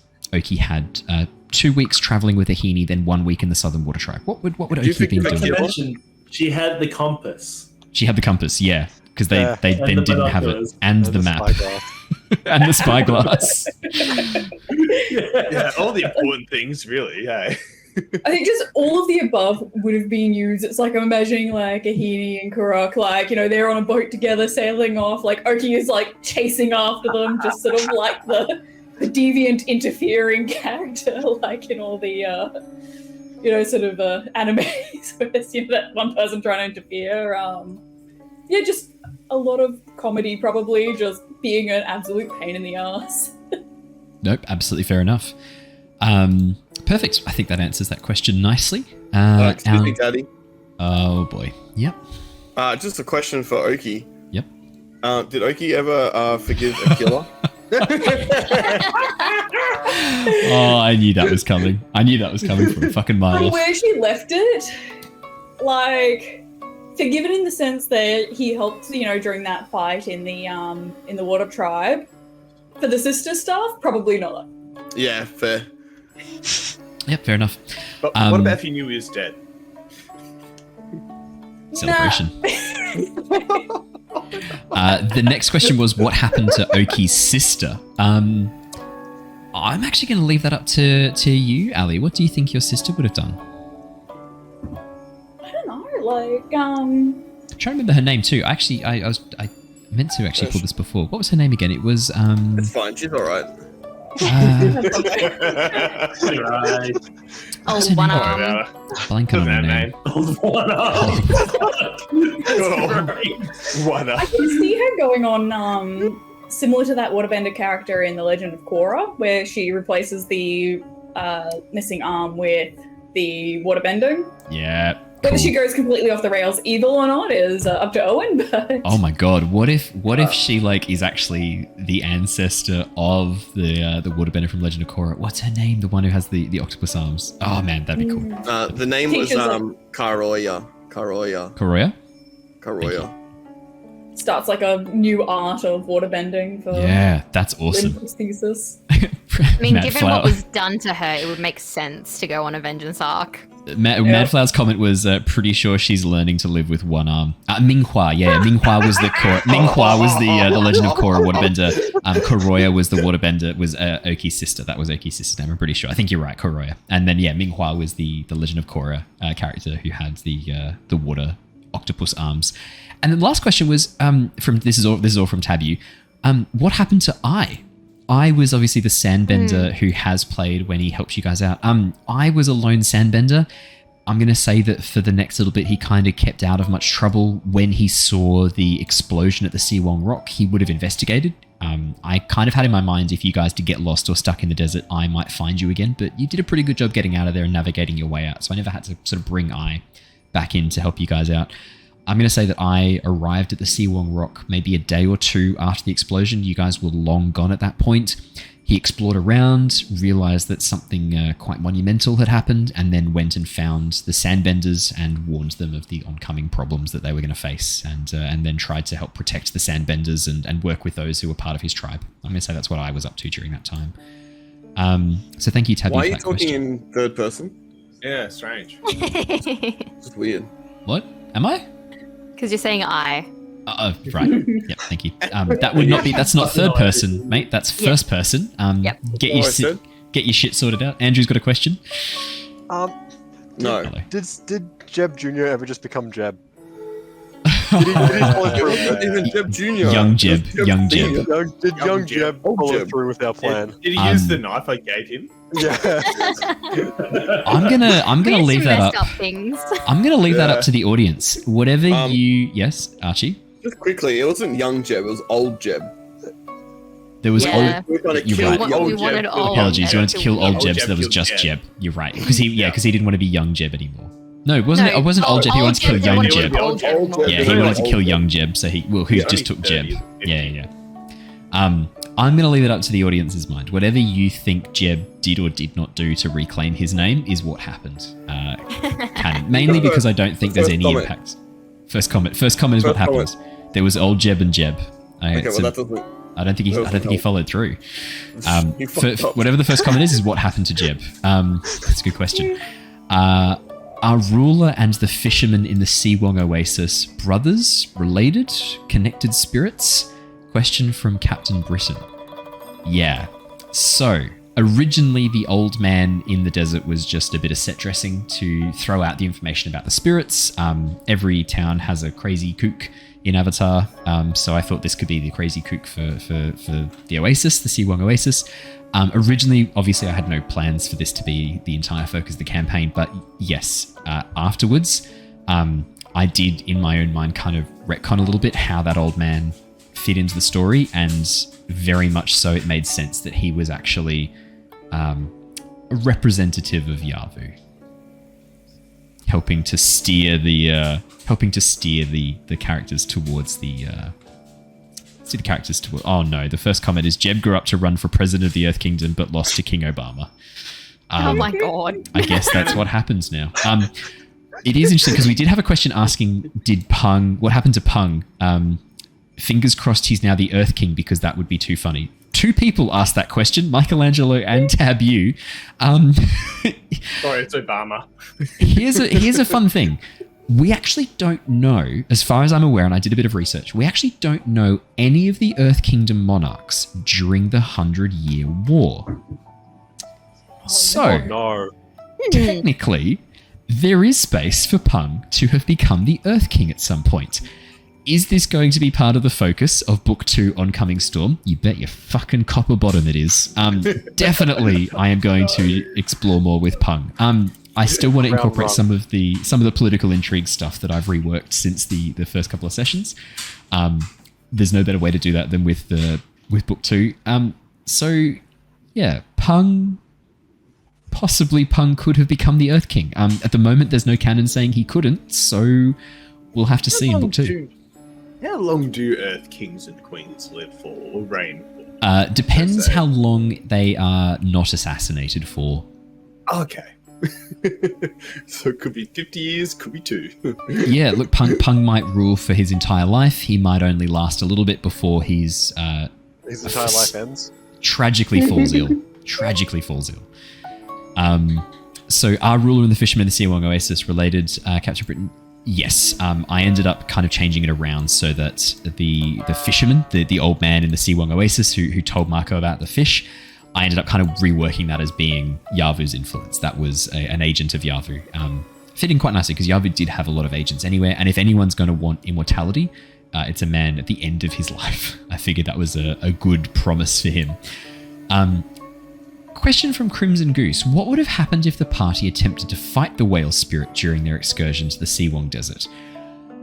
Yeah, I mean, as I said, I never had any plans for the whale spirit to take such a front and center part of the narrative. It was all just throwaway that Andrew kept pulling on the hook, and so I kept giving him fishing line, and I ended up being pulled into the drink alongside him. So what would have happened? I actually don't know. I probably would have had it be an encounter. The whale spirit would have defended itself before trying to flee, before they were able to fully banish it. It would have been a pretty interesting encounter. I would have had to have used some pretty high-level stats. The whale spirit is pretty powerful, but I never had it be able to grant its own wishes. It's kind of like a genie, right? It can only grant the wishes others request of it. So yeah, it would have been an interesting fight. I think that would have been a very, very tough fight for the party, but one where the whale spirit would have fled before killing them and before being killed by them. Let's go back to the personal questions. Andrew, from Captain Britain, is there a particular moment event for you that helped you dive more into the campaign and into the character of Mako? And I'm going to ask each and every one of you this question. Honestly, I'm not sure. Fair enough. I feel like just as it went along, I adapted. It started off very different to how it ended. Yes. Very, very different. Yes. But I also feel like that's just the character development as well. Like, he was just thrown into a lot of shit real quickly. But honestly, I feel when we were at the Water Tribe, the Northern Water Tribe, when we met Aquila. Yeah, okay. Interesting. Because I was suddenly then put on, because I wasn't able to keep up with the chaos that was being thrown. No, fair enough. Another good moment was when I was pulled into the sled. That was fun. That's sort of, I think, where it has started, where I was like, okay, I don't know what this is, because at the start Mako was lazy but trying to stay in control sort of thing. Yeah. No, fair enough. So then you lost control. I lost control. You just scooped into the sled. Nice. Very nice. This one's a little bit from left field. This is from Crimson Goose. Which TF2 classes would each of the party characters be? So Team Fortress 2, which classes would you all be? Yeah. I'm happy to start you off. I think there is only one choice for me as the DM. It would have to be the spy, right? Putting on all the different faces. Have to be the spy. Dave, you put your hand up immediately. Scout. Scout for Arl? Yeah. Yeah, double jump. Yep. Running a wall with a baseball bat. Like, that was just the scout, yeah. Yep, that's absolutely fair. Does anyone not know what TF2 is? I realize I probably should have asked that question first. Bree. TF2 is a battle game. It's very, very fun. It's basically free now, I'm pretty sure. I used to play a lot of it. Yeah. Free since the orange box on the 360. No shit. Wow, yeah. So I bought it with like Portal 2, Orange box wasn't free. Half-Life 2. Half-Life 2. Oh, it wasn't Portal 2, it was Portal 1, Half-Life 2. Yeah, the orange box was fantastic. Like, it's probably one of the earliest battle games I ever played. I sunk a lot of hours into TF2 as a young man. Imagine Valorant with less heroes. Yeah. Better Like graphics. original Valorant. No. Overwatch. Overwatch. I meant Overwatch. Sorry. Overwatch. Yes. You've got me back in. TF2 is a lot of fun. TF2 is a lot of fun. I actually with somehow more yet less chaos. Yeah, somehow both. It made Overwatch what it is. I agree, absolutely. Overwatch 0. Yeah, it was. It's Overwatch 0. It's really fun, and there's so many game modes. There's so many. It's a lot of fun. TF2 is great. If I had to guess what Shurva would be, it's a good question. I'm tossing up between the sniper and the medic. Because on one hand, like, obviously the sniper is very independent. You kind of, like, in the games, you stay supporting the rest of the characters with, like, covering fire and things like that. But you also have the Kokiri, which is the curved blade, which is actually pretty good. You do throw a jar of your own piss at people. Girati, which is... It definitely seems more like an Aquila thing. More like an Aquila What's thing. the thing? It's like, I'm not a psychopath. I'm not a psychopath. I'm an assassin. What's the difference? Well, one's a job and the other's mental sickness. Yeah, I do quite enjoy. TFT movies. Yeah. Would she almost have been the engineer? Maybe the engineer. Maybe the engineer That's makes sense for Shurva. Yeah. Yeah, I think the engineer makes sense because you're building turrets. You're very independent, but you also support people as well. I mean, the healing stations are ideal. Alrighty.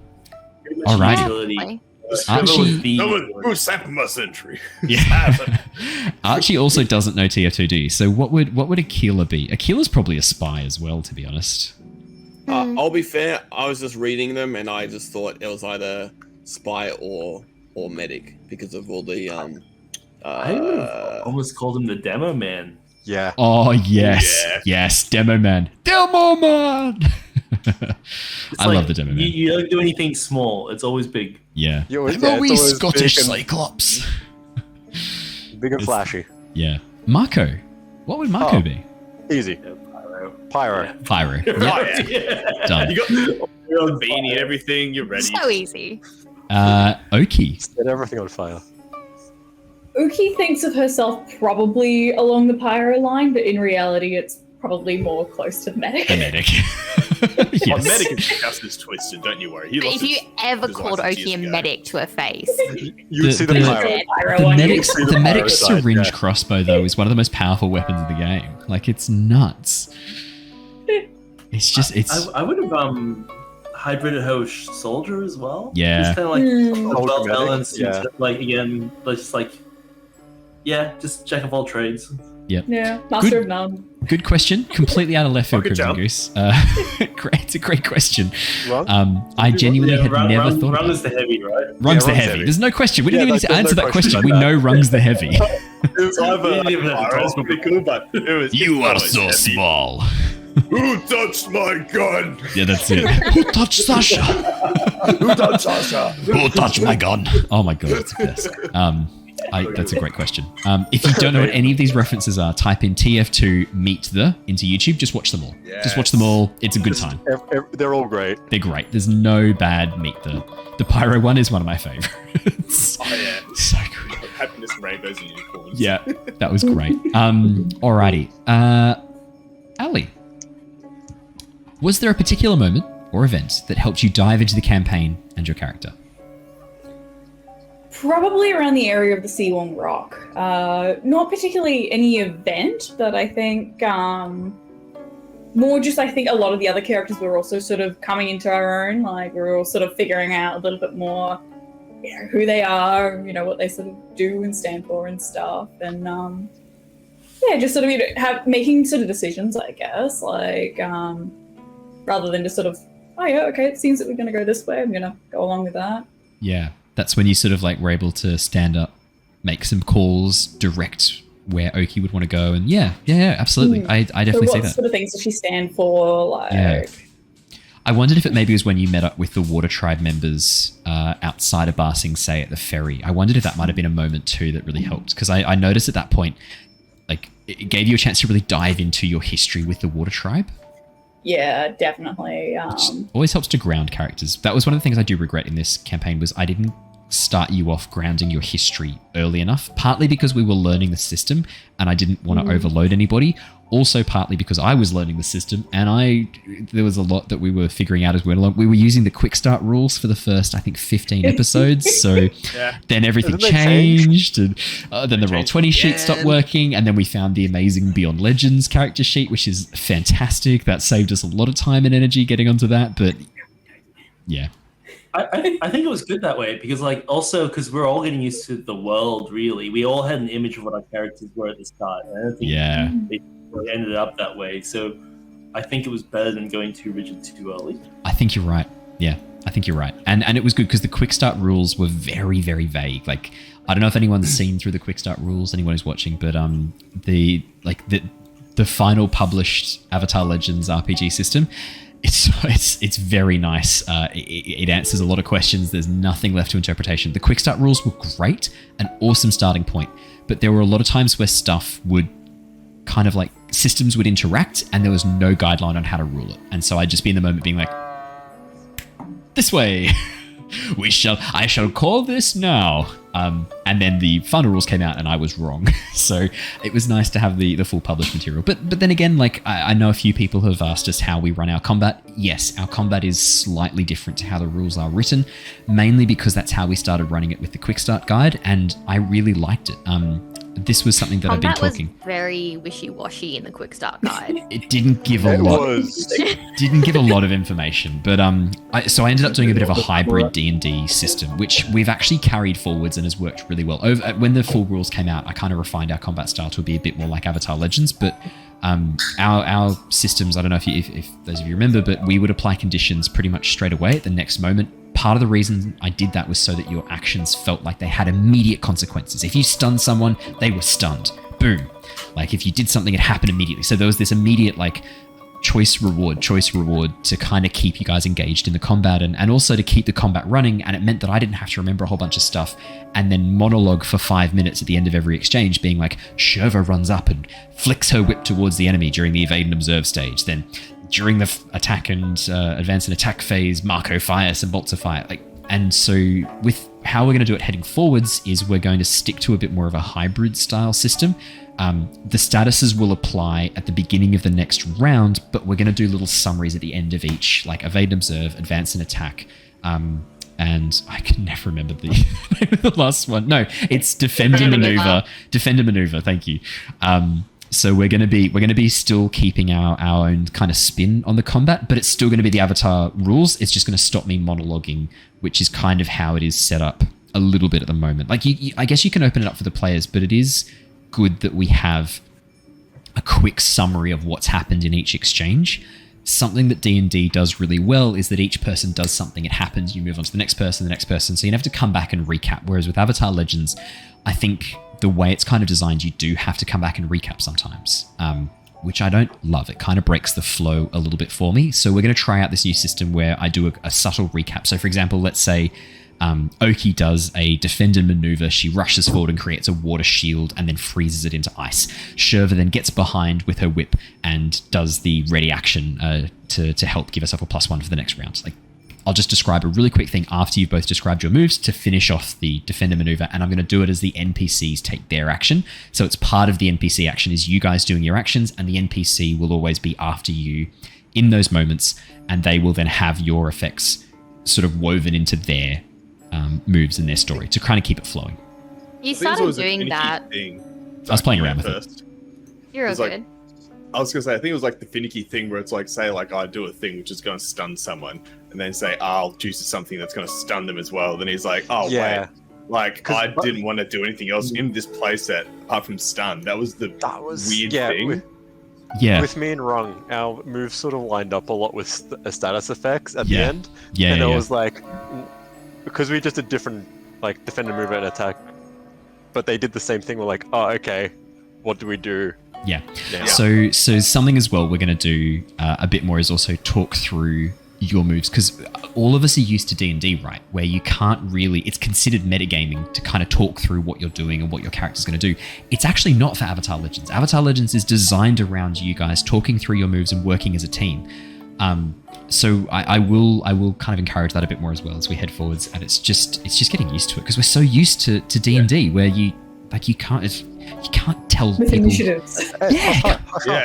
Yeah. So I think that's something else. So that's something we're going to do heading forwards. But so essentially we will be using exactly the same rules as Avatar Legends, but I'm going to be using the NPC actions to kind of do a quick summary after each approach that's taken. So defend and maneuver, advance and attack, evade and observe. I'm going to do a little summary at the end to kind of keep it in our minds and help to build that theater of the mind, the movie that we're creating in our minds of this encounter. I've got a quick question, and I unfortunately, I'm going to throw this to Archie and Mako to answer. What happened to the mayor of Chin Village after the finale? This is a question from Captain Britain. It is your choice. I'll leave that up to you. I think he slipped. That's all we got to say, right? Down the face of a cliff. Okay. There you go. He was suddenly lost balance. Like, he was leaning forward. Like, why was he doing such a thing? Who knows? I don't know why it was that close to the. Really. Yeah. Why was he leaning on a 90-degree angle down? Like it was like 50. Thank you. He was beyond the point of saving, but yes. Cool. No, that's brilliant. I have made a note of that. That will be important for Book 2 Oncoming Storm. Now canon. He might have a Looney Tunes moment. There might be might like have a branch survived. hanging off the cliff. He hangs onto the branch. Hopefully We'll have not. to see. On the combat thing, really quick. Hello, friend. I'm looking forward to remembering that evade and observe is a thing that we can do. Yes, and it gets you a fatigue back too. Yeah. Actually, that actually reminds me. In the Republic City supplement, there are special rules for pro bending tournaments. The combat of pro bending is really cool. I have had a bit of a look through. Yes, I will be sending out an adapted pro bending for the normal fights. So rather than So just because the way it kind of flows is really nice, and it opens up a few more options for you in combat. So we will be using some of the pro bending stuff. I'm going to make it really clear which ones we are using so the players will know. And when we start the sessions, when the first time we go through it, I'll talk through it in a lot of detail how we're running it. But there are some elements of the pro bending that I really like. I really like. So we will be using some of those. I think it was there are a few people who are asking about the pro bending rules. So yeah, we will do something with that definitely, because I quite like them. They're pretty cool. I've got a couple of quick fire questions. Is there a third sibling who was eaten by a sandworm, or did one of these two get eaten by the sandworm? There was only 2 people eaten by the sandworm originally. That was Pung and one of the sandbenders. In the new timeline, 2 of the sandbenders were eaten by the sandworm. It's a nice and easy question. Here you go. This is from Crimson Goose. Since the Dai Li and Fire Nation have begun working together, how would the breakdown or falling apart of them working together have looked before the attacks on the Earth Kingdom and Ba Sing Se? Well, the good news is Ba Sing Se isn't officially attacked in the canon until General Iroh launches it about, I think it's 20 years before Avatar the Last Airbender starts. I think he's like in his late 30s, early 40s when he launches the attack on Ba Sing Se. So the Fire Nation wait before they launch the attack on Ba Sing Se. I was never going to muck around with that. Iroh and his journey is so important to the soul of Avatar the Last Airbender. I was never going to muck around with anything that would change Iroh's story at all. With the breakdown of falling apart and working together, it wouldn't have changed anything for the Fire Nation attacking the city of Ba Sing Se. The Fire Nation were never planning an all-frontal assault. It was always going to be an infiltration from underneath and to try and take control, which the Dai Li would have then fended off. Depending on how the players interacted, it could have run a few different ways, but it was never going to be a successful campaign for the Fire Nation to take control of Ba Sing Se. Only because that's what General Iroh does, and we know for a fact that General Iroh is the only person to have breached the walls of Ba Sing Se. Until Azula does later on. So, I wasn't going to muck around with that. So it wouldn't have changed too much, but the idea was that it would mostly be this like proxy fights that were happening with the Dai Li and with the Fire Nation. Never this all-out war against the walls. It would always be secret, under the cover. I was planning this whole thing like spies and double agents and this whole as I said, political intrigue style campaign. I was very much thinking like East and West Berlin during the aftermath of World War II, where Russia and America were sending double, triple, quadruple agents against each other, and there was this essentially a proxy war happening in a city that had nothing to do with the war between America and Russia. And I always thought that was fascinating, this idea of it. So that was kind of what I was originally planning, and Ba Sing Se was going to become that city. In a way, the outside, the Fire Nation controlling and trying to get in, the inside, the Dai Li trying to defend and take control of the land around it. So, but we'll still do stuff like that. Don't worry, that's still gonna happen. I was always gonna have fun with that. Alrighty, let's ask Archie. Was there a particular moment that helped you dive into the campaign and your character? I think when I came back, like I had a couple sessions off, and then when I came back and I met the guys in the near the Earth Kingdom, I think. Earth Kingdom, right? Yeah. Town. Yeah. When I met them again, sort of there, I sort of was a bit more, I guess, ready. Yeah. I mean, I gave the people what they wanted. The people spoke. The protest, the petition worked. Fuck off. It wasn't just you that voted on there. It was like 4 people. How many of them were you and your mum? My mum didn't. No. I'm gonna say this now, guys. How much can you trust the actions of a man who won't even have his mum support him? I mean, just want to put that out there. Maybe that's my mum doesn't want to support me. Do you think about that? She never did in the campaign, did she? Yeah.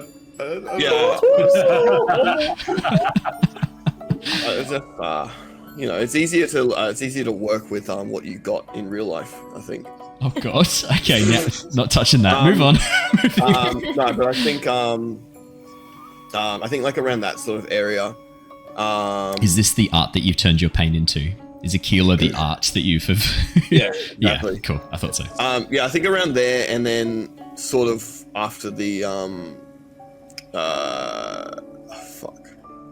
when we did the first spirit. Yes. Like after the first spirit. The ice. The Arctic Fox. That was fun. So after that, it was sort of like it was pretty cool. Like that sort of got me into the sort of gist of it. It was a bit more, I guess, knowledgeable about what the fuck I was doing, because obviously I came into it a bit later than everyone else. Yep. So I was, I We threw you into the deep end. Hard. Yeah, we threw into the deep end, and the Roll20 sheet at that point, because I think we were still using the Roll20 sheet until a little bit later. The Roll20 sheet. I think we used it for like one session, and then we moved on to Beyond Legends. The Roll20 sheet was not great. Beyond Legends one, so good, so good. If anyone's running Avatar Legends remotely and you're looking for a really good VTT, seriously, go check out Beyond Legend. It's in the description. It's fantastic. We're not sponsored, but I genuinely, it has made my life so easy to run Avatar Legends. I would recommend it daily, nightly, and ever so rightly. It's fantastic. Alliteration. Thank you. Perfect. That answers that question really nicely, Archie. Alrighty. I've got a few more quick fire ones, and then we'll get onto some slightly longer ones. If Mako died before appeasing the four spirits, would that have reset the timeline, or was this a lie by Ruler? Bombshell number 2. That was a lie by Ruler. Mako was never going to die. Mako didn't care, because if he died, it didn't affect him. True. Mako only cared about the dying part. Fair. Nope. Fair. Mako never was going to die as a result of the wish. There was never going to be that was a lie by Ruler to force Mako to help unleash Yavu. That was a plot by Yavu. Did Yavu actually need his blood, or was that just like a not real thing? So that's another really good question. The answer is I originally kind of dropped that as motivation for Aquila to help release Yavu. It wasn't the only thing Yavu needed. It would have helped Yavu break through sooner. But really what Yavu needed was the 4 elemental spirits to be no longer in the material world.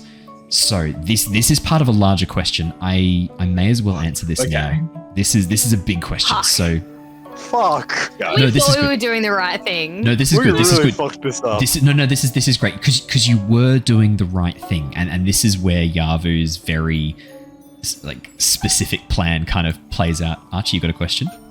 Just so everyone knows, Aquila was not aware of this. You bastard! So this is a big question, and this was a question that the Captain Britain asked, which was, what was the significance of Yavu eating the C1 whale spirit? He thought Yavu might be working with the whale spirit, since it seems like Mako's wish was always portrayed in a negative light. Plus, it seems like the whale spirit wanted Yavu freed, as the wish directly led to this occurring. It was made clear by lots of NPCs and eventually characters that Mako should not have made the wish, and thus Captain Britain deduced that Yavu was connected to the whale spirit.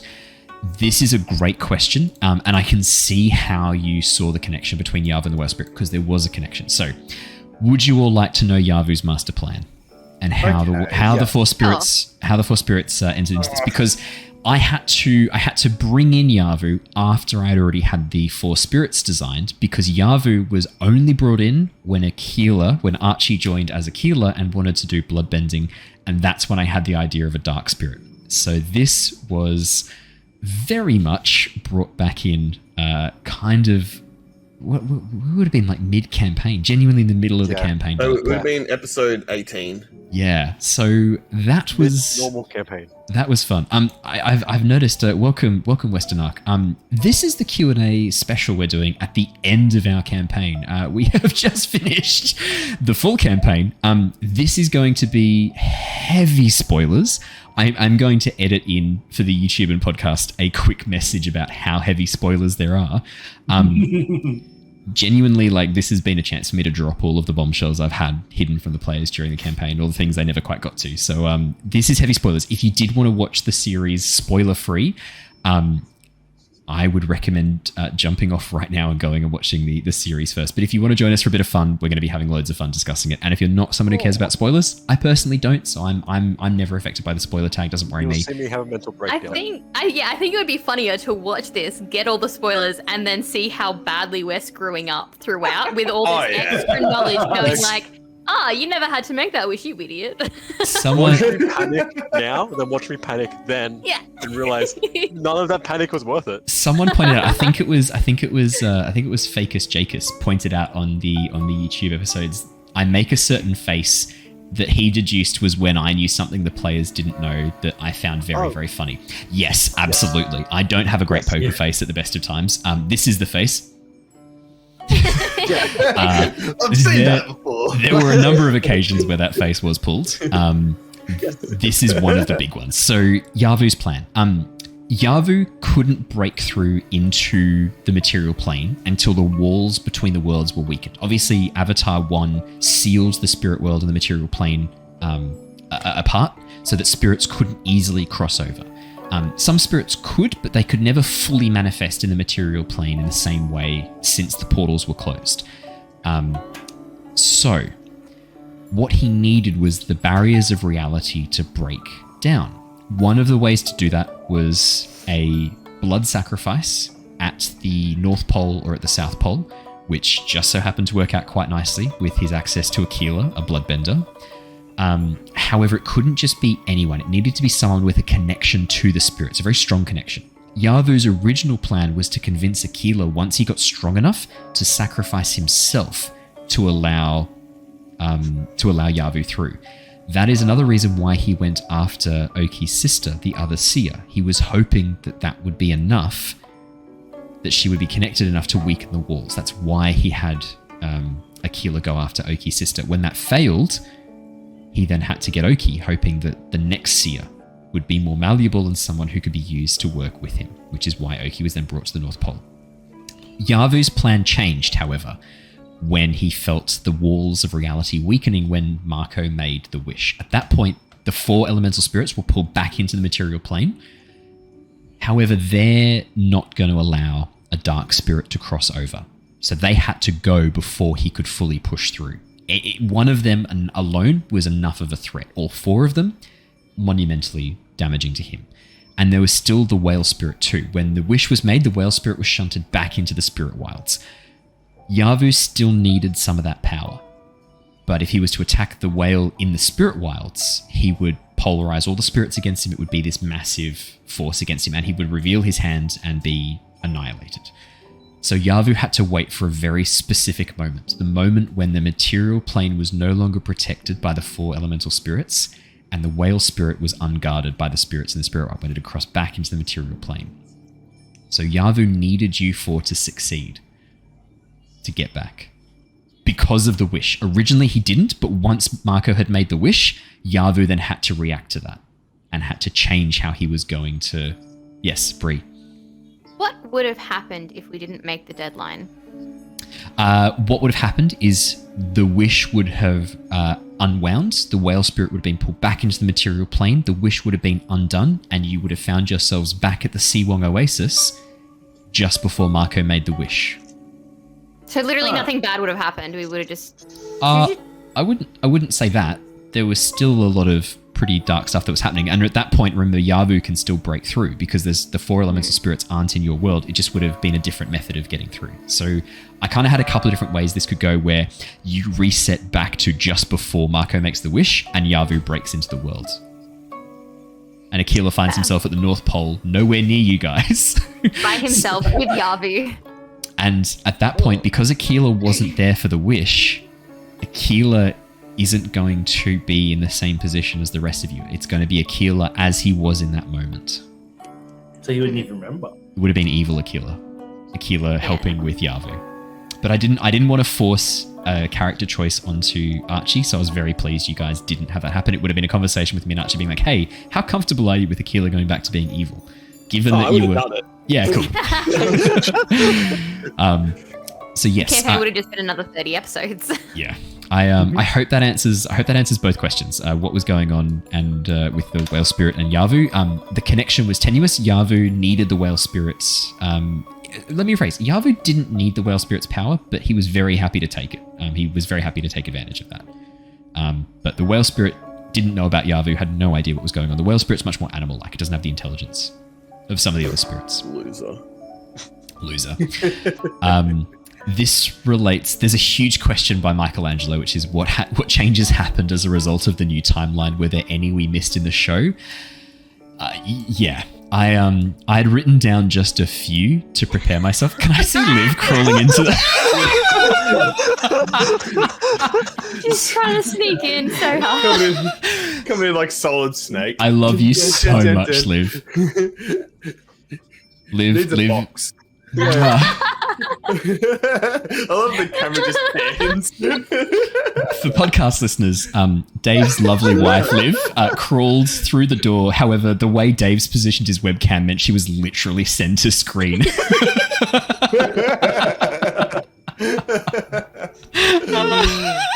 Sorry, She's adorable. Liv is a gorgeous human being, and I love Liv so much. You're a gorgeous human being and you're adorable. That's what everyone's saying.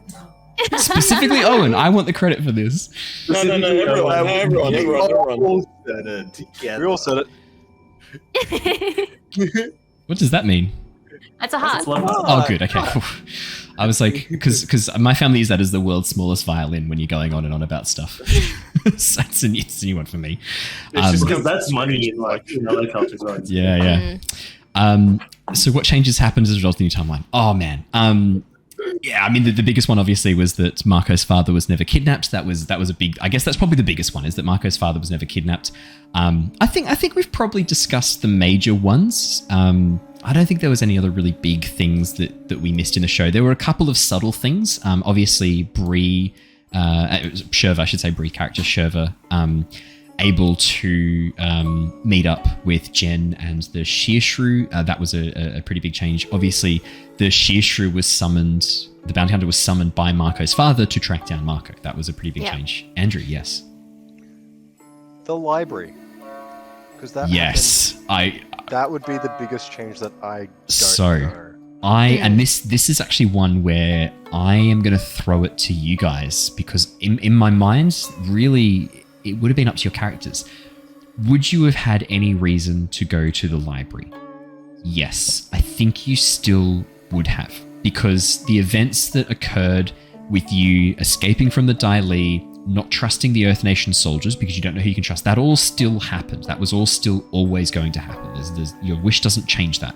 Would you have then met up with the researchers and then headed out into the desert? Yes, you still would have. Would you have ended up at the library? Yes, you would have. The question is, would you have done anything different at the library? Mako, knowing that your father is alive at this stage, although you wouldn't have known your father was alive. You actually, I mean, you would have assumed he was, because you had been.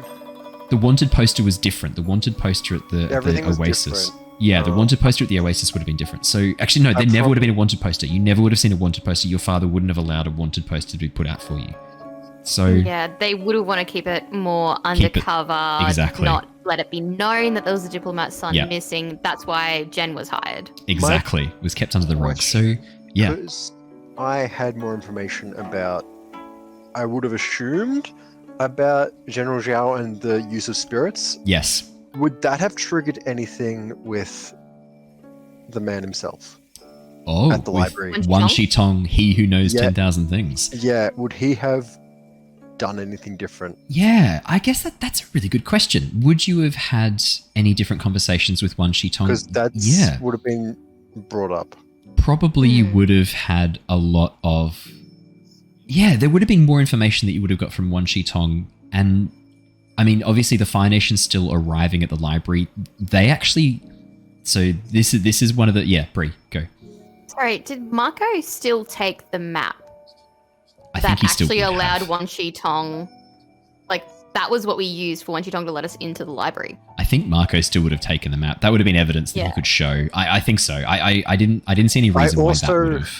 I also had, like, multiple different points of information, because they weren't great. Would have even had more information in this timeline. Yeah, I would have had more information and stuff. Yeah. Yeah, I don't think that would have changed at all. The Fire Nation still would have arrived at the library. They weren't specifically there just looking for you. They were also a delegation from the Siwong Rock to find out information from Wan Shi Tong. You guys were a bonus.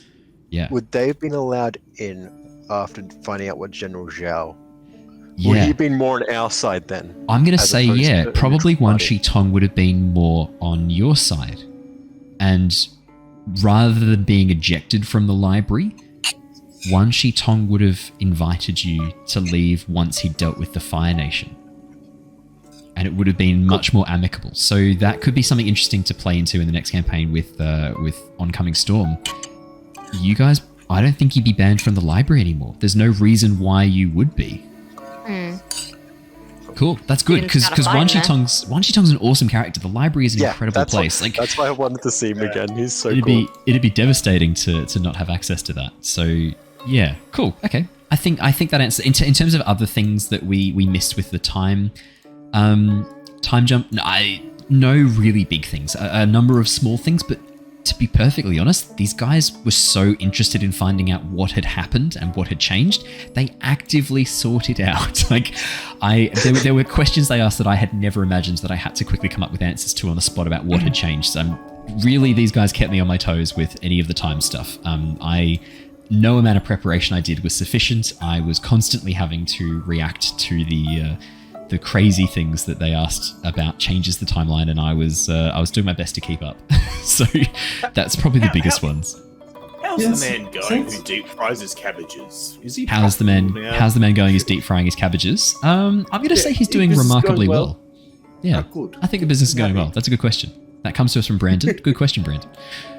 Since Wan Shi Tong is a spirit, wouldn't Yes. Wan Shi Tong remember both timelines? Ooh, good question, Dave. This is Okay, what- let's this is think what it you were through. just talking about, keeping you on your toes. Yeah, let's think it through. Let's talk it through. So Wan Shi Tong is fully in the material plane. He's one of the he travels between. He's one of the only spirits that can travel between the material world and spirit wilds without use of the portal, and he can take himself in either direction using the library. Would he be fully in the material plane? Yes, he would have. He would have been in the material plane. Definitely when this happened. So would he be affected by the new timeline? Yes, he would actually. Yeah, definitely. He would have been affected by the wish. His memory would be of the new timeline, not the old one. Westernuck, wait, did this have time travel? Yeah. It was originally meant to be a political intrigue campaign. I threw out a mention We're Doctor Who up in here. I threw out a mention of some spirit fish just as a bit of set dressing for the desert, because the desert's a kind of cool place, and I had this great image in my mind of like this ancient coral sea with the spirits of fish in it. I threw away this throwaway line about if you catch a fish, you get a wish. Andrew really hooked into that and turns the entire campaign into locating the whale spirit, which would grant wishes if he found it. He asked for a wish. He got his wish. His wish was, I want to undo my mistakes, which is the easiest to misinterpret wish I've ever heard in my life. And it's a past tense wish, which means I want to undo things I have previously done. So we had him roll a D100 to see how badly the wish was misinterpreted. To his credit, he rolled a 98, so could have been much worse. I was so lucky. We then we then had this little rewrite of a few key events happened a bit differently, and because of that, 4 elemental spirits were unleashed into the world that were out of control, and then the party ended up moving around to try and appease them. Yes, Ali. If you'd rolled, say, lower, like 70% or below. Like Yeah. a 2. Yeah. That's also a question from Lito Torres. What would have happened if he'd rolled the opposite? I would have probably got a mark different on my exams. So, here's what I had in mind for that. If it had been monkey's paw, exactly, monkey's paw. If it had been misunderstood, if Andrew had rolled a 2, let's say, let's make it the opposite of the D100. I want to undo my mistakes. It would have been He something was never born. innocuous. Oh, look, do you know what? With a roll that low, yeah, look, tempting. It is tempting to do something like that. No, probably what I would have done is I would have asked Mako, what's the most minor mistake your character has ever made? Like, Andrew, what's the most inane, innocuous, useless mistake. Like you got your shoes mixed up one day. He put his socks on the wrong feet. Exactly. Slept in Yeah. one so time. so Just for all right feet for your socks. I lost my hand shoes. So it would have been something completely useless that would have had no discernible effect. If it had been a 1, however, you would have watched as Mako vanished from existence, and Andrew would have been making a new character. Fair. What if it'd been 100? If it had been 100, I would have asked Mako Yeah. exactly what he wanted to change, and it would have been exactly what he said. So if he had said, like, I wanted to save my father, then it would have changed that wish into just his dad being picked up out of the kidnapping Yep. situation and Exactly. plopped in front of us, essentially. Exactly. Yep. Exactly right. Yep. Would have been absolutely like because the 98 was already pretty. Like, that was pretty good, and we already had that change very, very slightly. The problem was your wish was I want to undo my mistakes. Yeah. That was always going to be a problem. Like that was never a good wish. That was. I was He's not aware. prepared for a wish. I love was the not fact. prepared for a wish. I love the fact. What do you mean? Your character had 2 in-day, like full days to think about the wish. You had almost a month. Oh god. Yeah. Yeah. Perspective. I The was not prepared perspective. for how it would occur. I thought don't think that'd he be more expected fun. you to actually give it to him. Yeah. I don't was bluff. expecting- Oh, God. I don't bluff my I forgot players. it was that. I thought it was like also, next I wasn't week. expecting the whale at all. I think there was a point as well where we could have like just scooped him up. Yes, Yeah. you could have I stopped. think, this I think, whole I think we could have just Yeah. scooped you up, and I was like, nah, okay, let's just let him Oh, make his I was wish. expecting. Yeah, No, I was we- expecting we- something we to happen tried where I right wouldn't be able to away. make it, Yeah. or like. And Mako did turns try the to boat leave. around. Yeah. Yeah. And then So- we had so- a conscience like, oh, we'll come back and get him. Something to keep in mind, Brandon. Marco first learns about the wish in the Siwong Oasis before you had even met the 2 researchers who led you to the library. There's about 7 sessions between Marco first learning of the wish and him making his wish. 6 sessions, I think. Yeah. I was just like, I'm never actually going to meet it. This is just going to be a little plot hook that I like and just carries throughout the story. That's all I thought it was. It was, in his defense, it was like 3 years ago. He was like 5. So. Yeah, that's true. Yeah. His brain's developed since then. Bree, was there a particular moment or event that helped you dive into the campaign and your character? I think I really struggled to roleplay, get into character, anything like that. Like, I really, really did struggle. I think the moment for me that I can remember that I kind of really switched on and kind of took my own thoughts out of it and thought more in Shurva's line of thinking was the first time that I failed the role so badly that I couldn't keep Mako as my ward. And it was when we were at the swamp, I think. Yeah. think it And was, yeah. he and Aquila took off, and it was like Shurva just had to convince herself that he would be okay and he didn't need her anyway, and had to lean heavily towards trust rather than feeling like she had to protect him, because then I had to pick up a new ward. Yeah. And Yep. instead of taking that and being like, oh, I failed this role, guys, this is what's going to happen here. Instead, I roleplayed that session like, fuck him, he's fine. He wants to run off into the world and do it himself, fine. He can do that then. And it was like, Yeah. I really had to play into that. And then Yeah. it wasn't until the next session, because someone on YouTube had asked, like, didn't Shurva fail that role? Because they had noticed and they knew Yeah. what my role was. Yeah. That I had to explain, okay, so Mako is actually no longer my ward. I have to choose a new ward. And this is why, kind of Yeah. thing. That was brilliant. I, that was really liked that that. That was moment. so good. That was was- really, really good. That was yeah, the mechanics and the really role play working together in Yeah. perfect harmony. That was fantastic. I And think that's when that Avatar was- Legends shines. Yeah, that was the first time it really clicked for me, like Yeah. how to play Shurva. Yeah. It's kind of like that's- what he always wanted. Like you had to hold on to him, but he's like, no, I want to be carefree. Let me go. Yeah, and it was like that, like I had to really like play into like the frustration, because like I was fucking frustrated with Andrew Yeah. a lot during Yeah. this campaign. Yep. I- We could tell. If I was left I'm his on, guardian. if I was left unchecked, Found chaos. peace. But like, Yeah, I So was like, the- oh, I'm his guardian. I have to take care of him. Like it's my life duty. Blah blah Yeah. blah. And then it was like, fine, you know, what? Fuck off then. Yeah. See if I care. Go kill I- yourself. I don't care anymore. it started off with you just trying to motivate me from being lazy to trying to keep me in check when Aquila joined. Yeah, pretty Aquila much. and Yeah. Rung and Al like sort of just absorbed, like I just absorbed by their chaos. Well, like a lot of my roles, it was like a lot of the early campaign was you wandering off and then me having to spend that role to figure out where you were and to keep an eye on you. And then as we went to new areas, you wandered off a lot less, so I kept a better hold of you. And then Aquila came into the picture, and I was like, "Oh fucking hell!" There's two two of them. Yeah.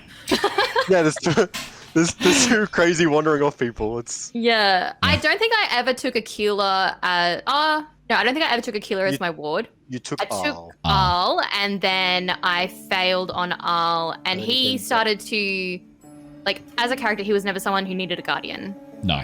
So then it was very easy for me to switch back to Mako. But for a little while there, I didn't really have a ward because I kept failing my rolls so badly. So I think I actually wrote Brandon down at one point. I wrote Rung, and then I just kind of stood closer to him in battle for like 2 sessions.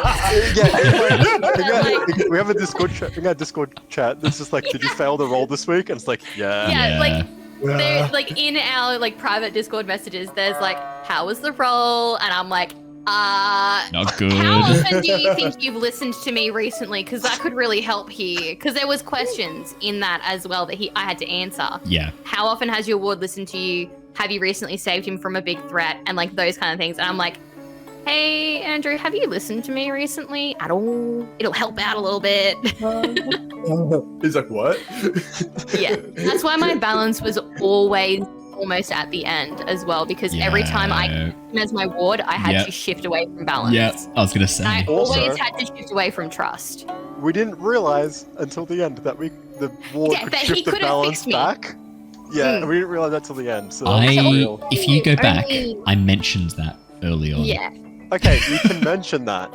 I also only really recently, when I was reading through it, found man. out that your balance is slowly supposed to shift back to center throughout the session. Yes. As you're no longer in stressful situations, but we never played it that We never way. did So that. my balance was just perpetually falling over every session, and I was stressed. That is something we will do a bit better in the next campaign, is balance. It's something we didn't do. I didn't do very well as the GM. And stuff. Exactly. So there will be a much better focus on balance, and as Bree said, like blending the role play to the roles. It's where Avatar Legends shines. It's where the system really distinguishes itself. The balance mechanic is just, it's so tricky because, like, especially for you as a GM, because, like, if I do something that leans more towards trust, like, okay, you guys can go off and do that, I'll go over here. That's trust. That should be a step towards trust. But you would have to keep so much track of everyone's balance, what everyone's doing at every step of the way, and saying, okay, that was good enough for you to be able to step that way. Like, it's kind of like inspiration, but on steroids. If we kept track of it that way, I would have been over. Oh, you would have fallen off so many times. Yeah, I would be chaotic. Like, So something I'm going to do is have should have been a lot screenshots of your balance on my little... I've got like a little reference guide I keep up at all times. I'm going to add screenshots of your next character's balance to see what you're between.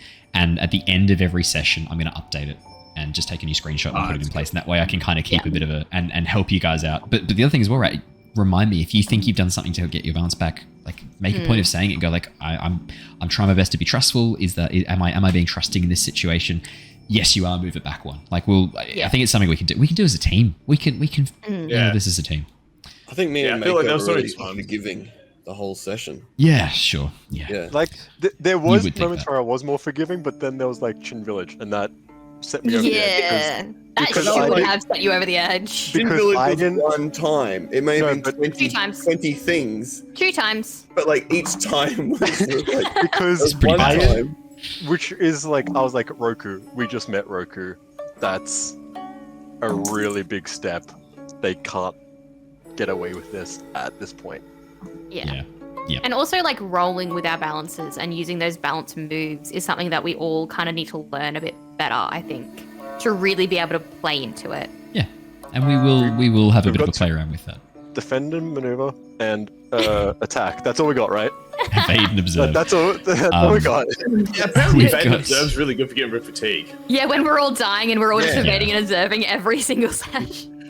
We've got a few more questions. I'll power through these ones really quickly. Was there a scenario where the PCs could get back to their original timeline? How could this have happened? Yes, if they had just let the timeline expire. they would have immediately been pushed back into the original point just before the wish was made, and the whale spirit would have no longer been there. Yeah. And then Yavu would have had to have found another way to get through, which he was already working on with Aquila. From Michelangelo 2468, what happened to Brother Pion? Did he turn against the guiding wind? And Crimson Goose asked a very similar question. After seeing how disillusioned the guiding wind became, did Pion leave, or would he have broken off to make his own sect that held the general ideas of guidance and teaching, acting as a mentor, rather than a radical group? Were these Both. questions on YouTube? Or were they... YouTube, private message, in That's the Twitch, Discord.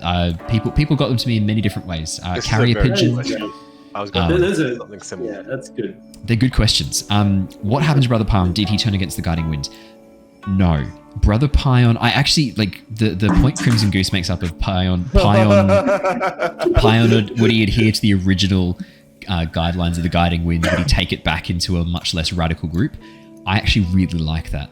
My original idea for Brother Pion is that group he was with were particularly radical. As soon as he kind of realized how deep he was in it, he took the tablet and ran at the first opportunity. Back to his original mentor, one of the four leaders of the Guiding Wind. I'm not going to go into too much detail about that now because the Guiding Wind have a lot of opportunity in the next campaign to have some big moves and some big plays. So I'm actually not going to discuss too much about that, but yeah, But go. he did go back. But he did go back with the tablet. That was my next thing. Like, did he actually go back with it, or I'm was the really tablet sorry. just- Yes, brother Pion, while partly convinced to help you, wasn't about to abandon decades of indoctrination into the Guiding Wind just because you guys were nice to him this one or two times. So his loyalty was to the leaders of the Guiding Wind at the very end. So What a disappointment. What a disappointment. Piece of crap. What about the Jedi? So Pion did go back to the original, not the original, but it went back to the four current leaders of the Guiding Wind. We will get to see more about them. I do like the idea of him becoming a bit of a teacher and a mentor in between them. He was always really like charismatic and he was a bit of a recruiter for the Guiding Wind. So I'm going to say that he kind of goes back to that. I think that kind of makes a lot of sense for Pion. What tablet did the party break in the swamp tree? Yavu. Answered in the final. Yep. But did Pion actually save this tablet from Captain Britain? Not fully saved it. That tablet had already been partially damaged and broken. Pion did take the fragments he had back to the Guiding Wind. There's a little bit more I want to explain. Dave's so salty about Pion. I'm so sorry, mate. You believed in Tried him. to save him. I know, you Tried. really did. No, you really, really did. And there's still an opportunity for Al to save Pion. I think he's Not- still biased towards us a little bit, so I think it's okay. Yeah, no, definitely, 100%. He still very much sees you guys in a very positive light. So there's still opportunities for you guys to recover Pion. The next question was related. How many tablets are there? Does every spirit have one? Yes. Oh. I think it makes sense for all of the major spirits to have one of those scale tablets. So each of the four elemental spirits would have one. Each of the main spirits would have one. Rava and Vatu, I imagine, would both have one as well. The light spirit and dark spirit, the avatar spirit and the dark avatar spirit. I really like that idea. It was one of the ideas I really liked. I hope it doesn't bend the lore too much. It just adds something fun and new into the background of it. But yes, there are tablets for each of the spirits, and I'm going to share tonight who made them. Avatar 1 is the Makes one who sense. made each of the spirit tablets. Bree, yes, question. Would those be in the spirit world still, or do you think they would have been like they're protected by Wanchitong as part of the library? I don't want to give too much away because you guys may want to do stuff with the tablets in All the next the campaign. above. But I'm gonna tell you now that the tablets are scattered and lost. Yeah, okay. They can be found in a number of locations. Archie, So, with you mentioning Avatar 1, hello. does that bring us into what our next campaign is going to be? I know you're very keen for an Avatar 1 campaign. We can definitely do another interlude campaign with Avatar 1 between Book 2 and Book 3. I have a tentative name for book 3 because I am a psychopath apparently who can't do anything better with my time than come up with stories for Avatar Legends. So book 2 is going to be Oncoming Storm. Book 3, Tides of Change. We could do an Avatar 1 in between book 2 and book 3 if you'd like. Thanks, The Dave. fourth one's Earth. What's the Earth one? Fire. I've got a Storm. few. Yeah. I've got a few different ones in my mind for it. The Forerunner at the moment is something to do with like the rubble or broken, or I like the idea of it being like set So after the almost- attack on the Air almost Nation. like a not a prequel, but like epilogue, almost like an epilogue kind of like book. It's like the fallout of the Air Nation being destroyed, and it's going to be if Arl's still around, Arl on the run as a result of the. Don't worry, Al. I got your back. I'm good. Yeah. So I'm still workshopping the name of book 4, but I very much like Oncoming Storm for book 2, which is air, because obviously we had Embers of War, which is fire, air, which is book 2, Oncoming Storm, water for Tides of Change, and then earth for book 4. I'll come up with a really good name in the meantime. I've been playing around with a few names, but Archie, you really want to do an Avatar 1 campaign during that period? Done. Yeah, Done. for sure. Done. We'll do it in between. We'll do it in between 2 and 3. How does that sound? There'll be no benders. No, there will be, but you can change many. your bending style by going to the Lion Turtles. That'd be cool. I mean, We could even do it pre-Avatar 1. That's Maybe when I he's- think that was another one we were gonna like. I think that's what we talked about like, as well. It was one of Like the things we we talked about. we're actually learning from them, and we're like we don't know anything else. Yeah, that could be That's the interesting. Dave, last, Yes. certainly not least, was there a particular moment or event that helped you dive into the campaign and your character of Arl? Yeah, it was actually pretty early. I don't know if Sweet. you remember, there was the episode where I, the person, not me, when I filled in, Yes. and I, as in me, was away for that week. And then the week I got back, there was a little like prologue about Al's journey through the desert. Yes, to behind- catch up with your friends. Yeah.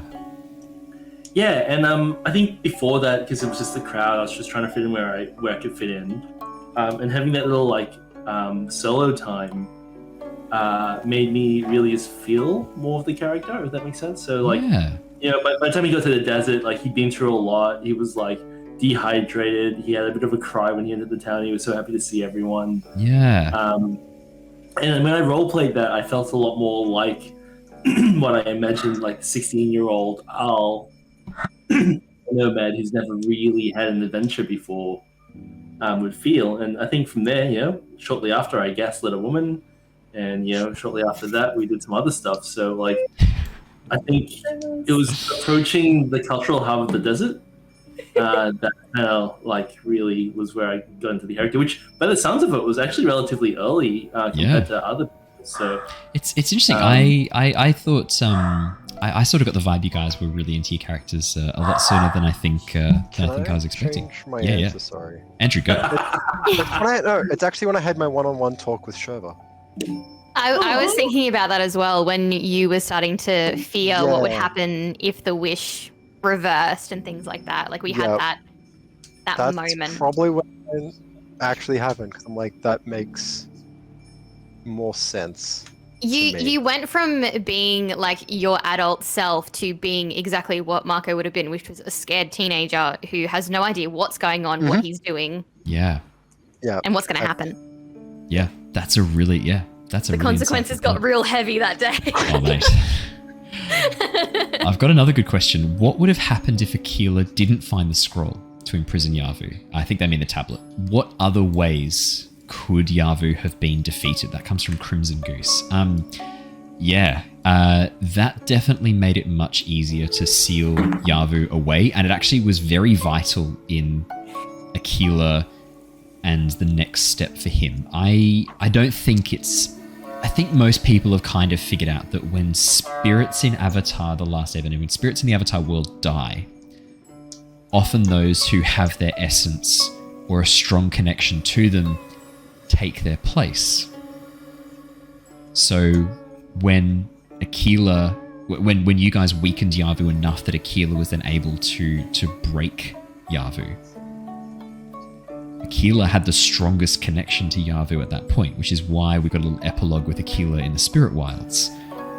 Would you have been able to defeat Yavu without the tablet? Absolutely. 100%. It could have been just a standard combat encounter. You guys had already done some phenomenal damage. Like, towards the end, when you were really getting a bit of a handle on your abilities, plus unlocking moments of balance, that turned that big boss fight very, very quickly against Yavu. Very quickly.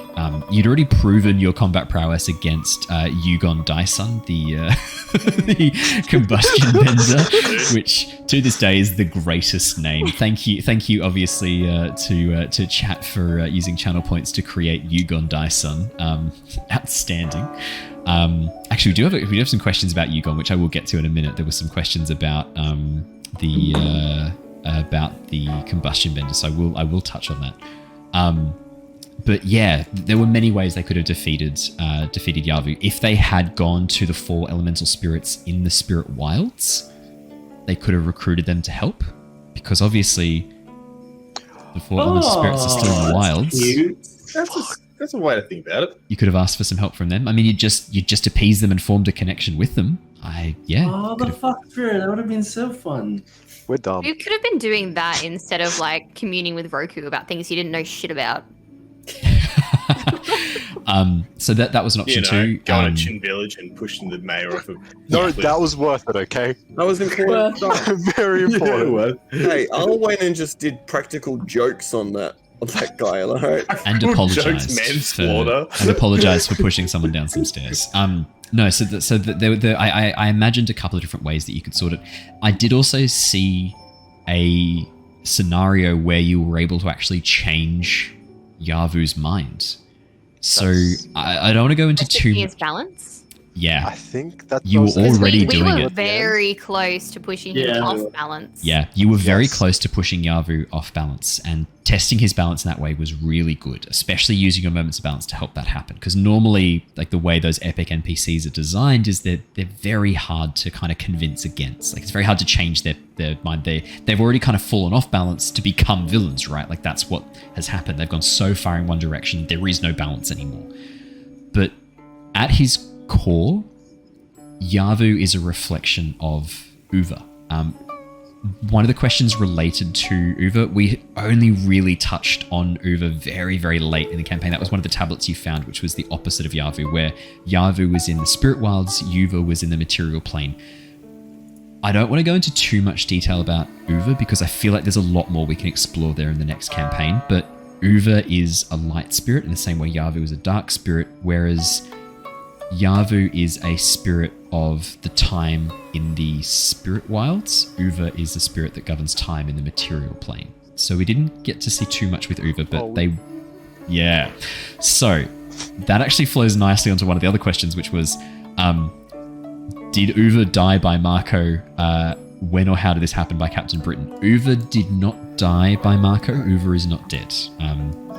But Uva was severely weakened by someone making a wish that undid part of time. So Uva spent most of the campaign very, very weak. If after learning about Uva from the tablet, you had tried to seek out Uva, I kind of had a scenario in mind where you even recruit Uva to help you, and one of you for a time takes Uva on as an avatar of Uva, which wouldn't have given you all the different bendings, but would have given you something a little bit different with spirit bending. And I had a bit of an idea about how that might look if you'd sought out Uva, but I didn't know how to incorporate it, and then you guys never ever even thought about that again, so I never had to worry. We didn't even think that recruiting spirits was an option. We just man. thought they were all out of this. Yep. Yeah, it's like finishing a game. I was like, on the very much mindset of if I fucked up time, she's very mad. Dave, don't panic, Dave. Uva was mentioned twice from one of the tablets. When? Right towards the end, I think in like the third last episode. It was almost just like a throwaway comment kind of thing. With the jackal. There'd been no because the way you guys had explored the story, Uva just had not organically come up. I chucked in a few hints of Uva. One was on the mural in the Fire Temple, the Fire Sage Temple.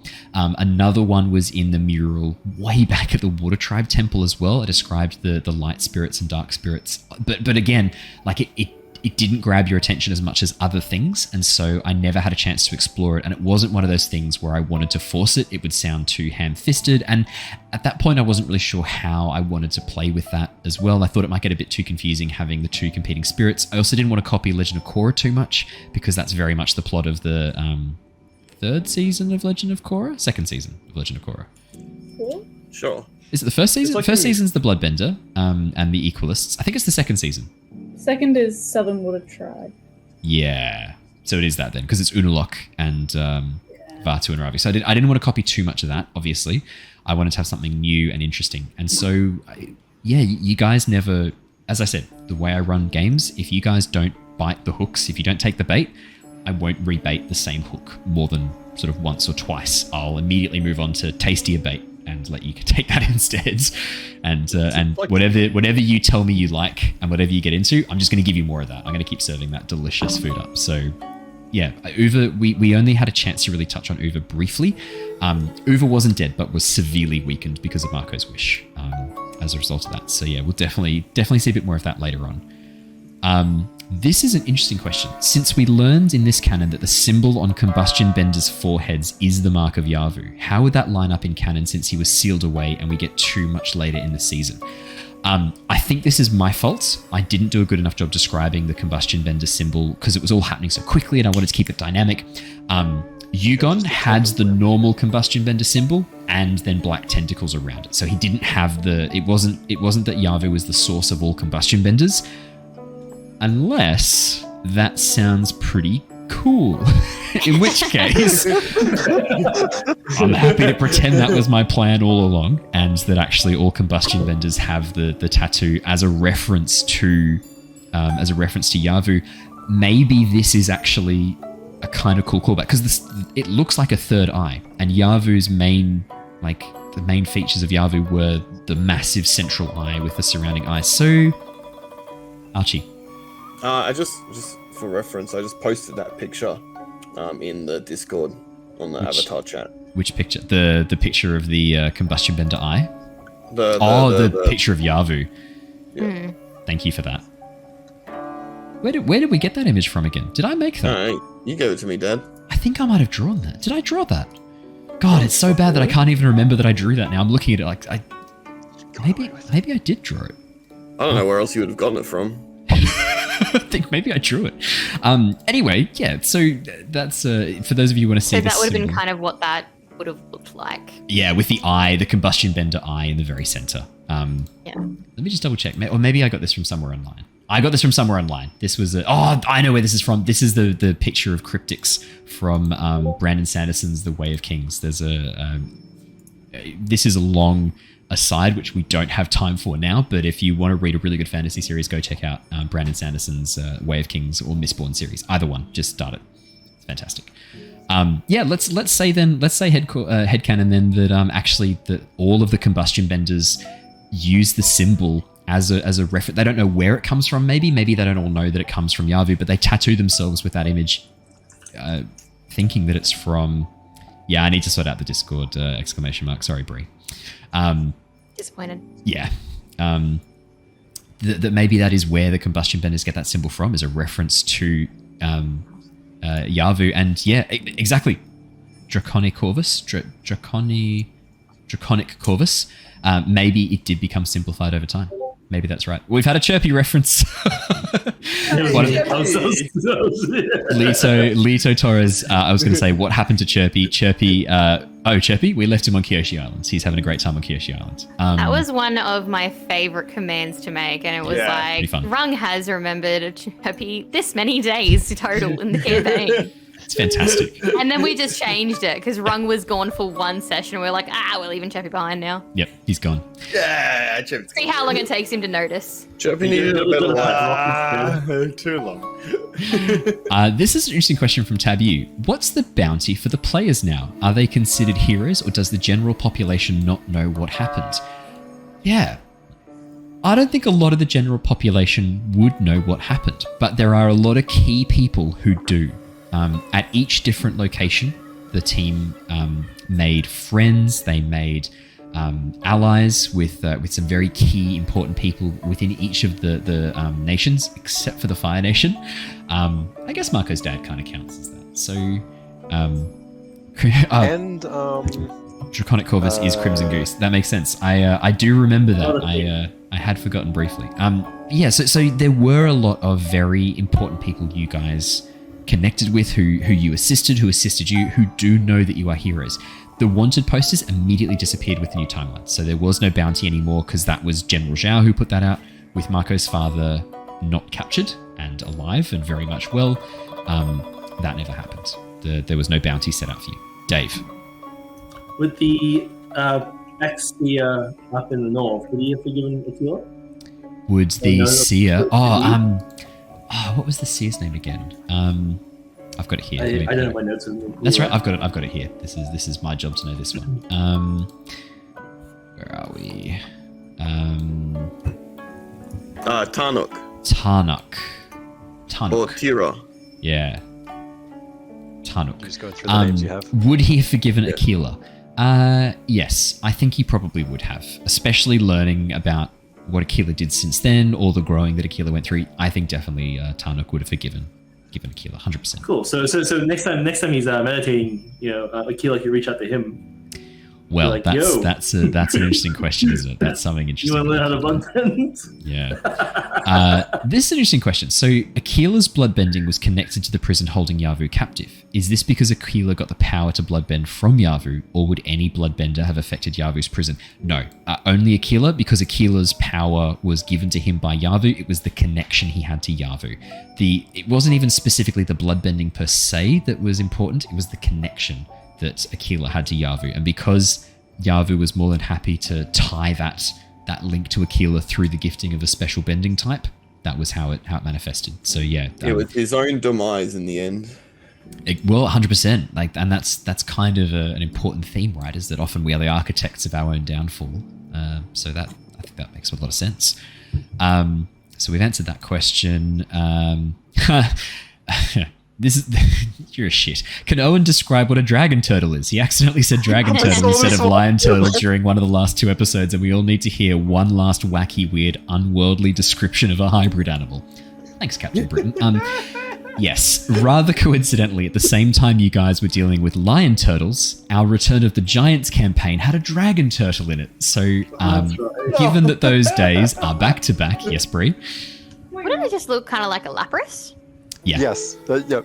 So the lion turtles look a lot like a lapras, but a much more squat head, like not as long a neck, and a slightly shorter tail. And a dragon turtle would just be. Oh, lapras, dragon right? turtles!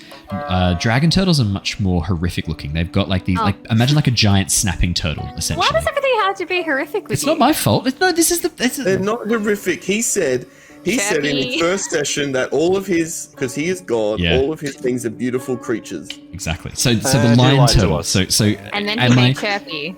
Yeah, I will have to describe. The only beautiful one was the duck deer. Just saying. Duck deer. That was only because Ali drew it by ignoring my instructions and made it oddly sexy. So sexy. It was the eyebrows.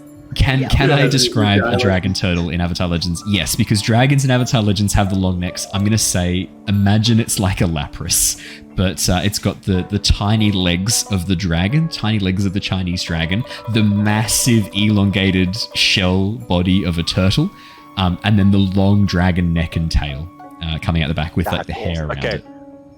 That's the second good one you've done. We've got a live question from Western Arc. Was there any custom bending? You bet there was. Each time the team appeased a spirit, they were given access to a custom bending type. We had Piss bending. So we did not have piss bending. So because our airbender appeased the spirit of water, he was given access to cloud bending, a special form of bending. So essentially kind of like a weather bending almost. Cloud bending and weather bending. Our earthbender Rung appeased the spirit of fire and was given access to lava bending. Legend. Shurva, who wasn't a bender, and Mako, who was a firebender, because they appeased the spirit of air, Shurva got access to a kind of concussive blast when using fan weaponry, and Mako got access to a very similar kind of like concussive blast attack as well. It was the improved lightning bending. Apologies, it was the improved lightning bending. The Apologies. sparks came later. Yeah, and Archie already was a bloodbender. And then he learned. And then he appeased the spirit of earth and got access to salt bending, which in my mind I thought would be really cool for making like crystalline armor out of salt. But what Archie did was use it for piss bending. And making kingdom coins. I don't know how you didn't see that coming. We had talked so much about piss bending previously. Yeah, like No, that's was different copper bending. Just a blind spot. This was just a blind spot for me. I thought, and I don't know why I would have thought this. I imagined a level of maturity that wasn't there. From us? He thought he was giving us something fun, and then we just threw it back at him. Yes, so It thank was you. fun. The salt daggers were cool. So he became a bloodbender and a piss bender. So he became the body fluids bender, which just does not sound good. Yeah. There's only one more bodily fluid to deal with. I don't want to know. Only So, one of those things you want to come out your urethra. Andrew, you've got a question. I have a question for you. Oh no. What was the hardest battle that you thought we had, except for the final episode? The hardest battle you guys had, isn't like the one I genuinely was worried for your health Yeah, and the safety. one that you were generally worried about for us. Ooh. The Badger Mole was probably one of the hardest ones. Andrew, I'm sorry. I really want to answer your question, but Brandon's camera has once again, the battery has died. That is twice. That's how we know it's been a long Q&A session. I'm not Andrew, first. really good question. I think the Badger Mole one, simply because, unfortunately, the way that kind of kicked off, and you guys picked up on this really quickly, but it could have potentially been really bad because it was a timed battle, and because you didn't immediately know what was happening with the Badger Mole spirit and with Ruler, that could have gone a couple of different ways. And I had stats for Ruler which would have been pretty rough to fight. So that one probably had the potential to be the hardest battle. But because you guys figured it out really impressively, like really quickly, you figured out what was going on, and you immediately went straight for the lantern and broke the lantern that was connecting him to the Spirit of Earth. That one had the potential to be the hardest, and I'd set it up to be really quite difficult, but you guys got onto it nice and quick. Bree. Did you kind of already have it decided who was going to get the additional bending per spirit? Nope. It was I only came up kind with... of like Rung that you were like, you can do that one because you're the last one. No. If Rung at any point had said, I want to appease this spirit instead, I wanted each of you to get access to a specialized bending type. I thought that'd be really cool. So I wanted that. But and I would have strongly encouraged, if anyone had been like, I'm going to go for a second one, I would have encouraged you to not do that and not be selfish. Yeah. But none of you did that. You were all lovely. This actually feeds into the Earth Spirit. I fucked up because I didn't touch it, but Aquila touched it. So I was like, I didn't get a thing because I didn't touch him on the snoot. I'm an idiot. So yeah, I had actually made a little table of all the different possible custom bending types I thought could have worked with each of the different combinations. At what point did you make this? As we were going, obviously, because I only thought of the... when the ice fox, that's just only got one option. Then I wrote the rest of them after the first spirit because I only thought of the gift of appeasing the spirits as I was describing the end of that fight. Yeah, that's what I would ask. Yeah. It was only at that point, and I was like, you need an epic boon for appeasing the spirit. Al did the most appeasing. Al, what would a water spirit gift, like the origin of waterbending gift an airbender? Oh, okay, I've got this. And it was just improvised. And then I had to come up with ones for each of you, but I didn't know which ones you'd do. So I had a bit of a play around with different options. That feeds nicely into a question from Crimson Goose, which I'm seeing right now. What custom bending would Oki have gotten? Depends on the spirit Oki appeased. I had a couple of different options. I don't want to go into these too much because I'm going to use these custom bending styles again because they're great and I want to kind of save them as a surprise. But if Oki had appeased the fire spirit, I had this idea of steam bending where waterbenders superheat steam to send out blasts of like compressed steam, which I thought could be really cool. I also thought that could potentially work with airbenders and who appease the spirit of fire, because then you'd kind of get this like superheated air blast, which could be kind of cool as well. So if Oki had gone for the fire spirit, it would have been something like that, like compressed steam. If it had been the earth spirit, I mean, that's the salt bending that I kind of came up with for Aquila, but I was playing around with this idea of like a version of kind of like the plant bending, where you almost create like a mud golem that you then control with both water and earth, which could be kind of cool. That's cool. I almost did that for Aquila, and then I thought that's just going to encourage him to make more puppets, so I didn't. And then if you'd appeased the air spirit, yeah, I don't know. Maybe something a little bit similar to. Oh no, I do remember. I remember what I was thinking for that one. That one could have been kind of interesting. So one of the things I thought you could do with the air spirit, air and water together, is this almost like a water blade, where you compress the water down into a single point and then use the air to super accelerate it, so that it becomes like a blast of water with a fire and compressed air behind it to create like water bullets or a water blade that would like fire out like a scythe. Like those water cutters. Yeah. Exactly. They cut things with water, right? Exactly, Yeah. Like a water blade. Yeah. What are they called in what would they be? I think they're just called water blades, aren't they? I don't know, but yeah, one of the compressed water guns they use to cut very hard items. So yeah, there were loads of different options. Oki, depending on which one you did, Ali, depending on which one Oki did, you would have got different things. Probably I would have let you have the mud golem bending. I just didn't want Aquila to have that because the puppets thing was just too much puppets. Maximum puppet. All right, we've only got a few questions left. Let's get through these now. Do the 4 primal elemental spirits only come through via the wish by the whale spirit, or are there other moments when they would have appeared? Yes, absolutely. This is from Captain Britain. So at the Fire Sage Temple, the party learned that the spirits had appeared a few times before. In moments of crisis and when the world is out of balance. So the 4 spirits, in my mind, in the canon of my head, they were around long before Avatar 1. So they're the original benders. And then the lion turtles then were able to gift and remove and play around with the bending powers as a result of the spirit bending that they did. But the original benders that taught the humans bending were these 4 spirits. Over time, the water tribe have kind of forgotten, and they think it was the moon.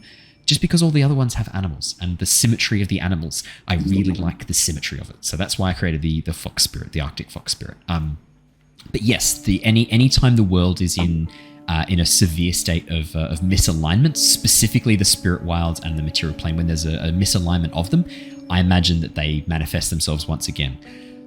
Would they have manifested during the Spirit Vine crisis in Republic City? Yeah, I think they could have. And if we ever do a Legend of Korra series, we could actually have your descendants once again have to deal with the spirits as they come through because of the spirit vines being unleashed in Republic City.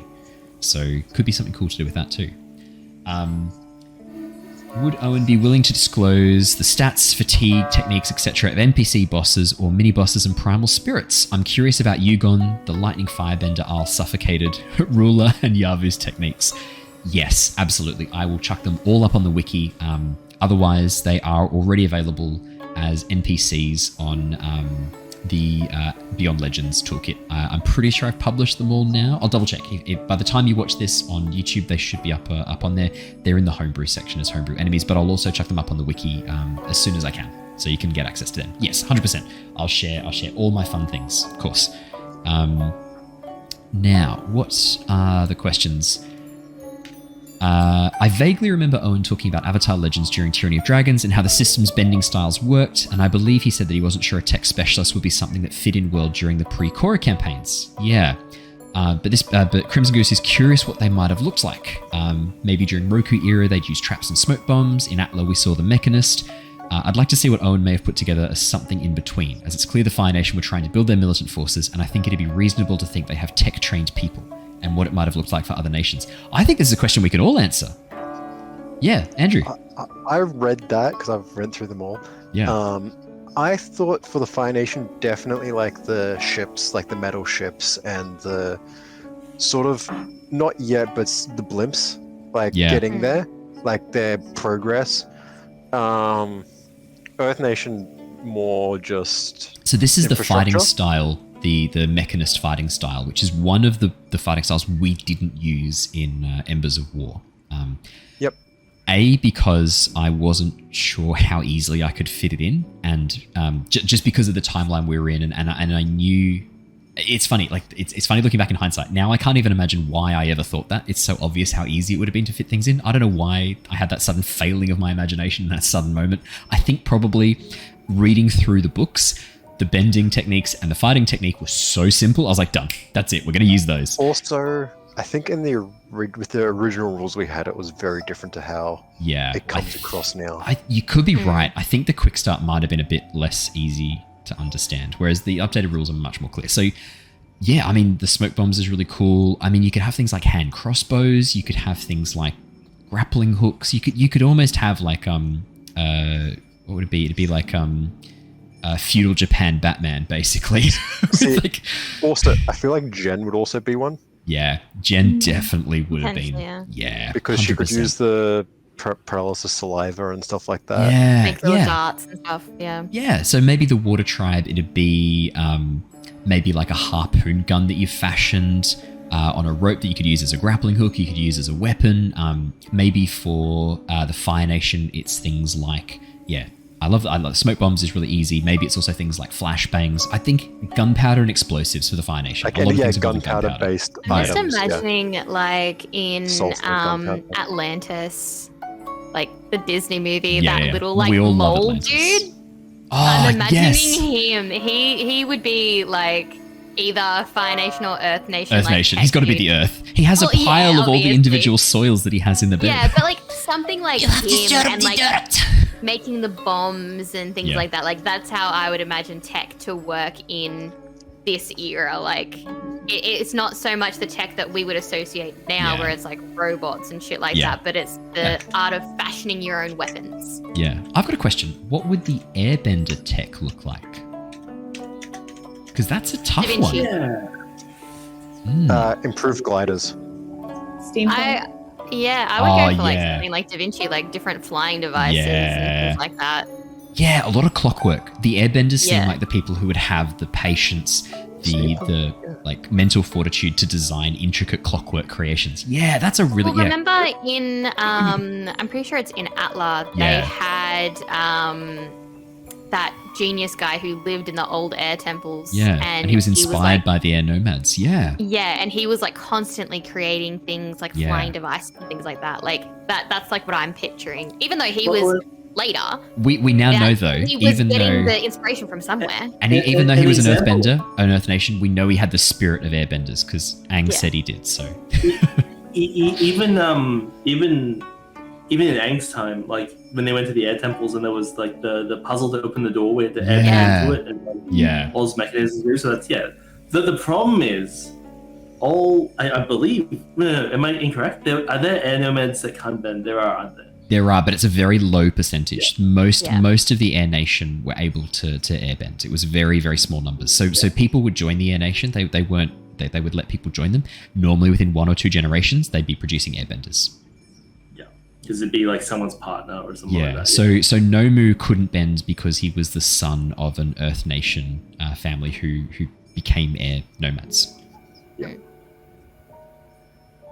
Which is why it like made sense that he worked in the library. Like I would imagine a lot of like their scribes and that would be kind of the position that non-benders are given. Like they might still work as monks and like help with the meditation and stuff like that, but they can't do as much. So they would be more like working in the kitchens, doing stuff in the library, scribing, etc. Yeah, exactly right. Well, exactly. That was Nomu, Mr. Library.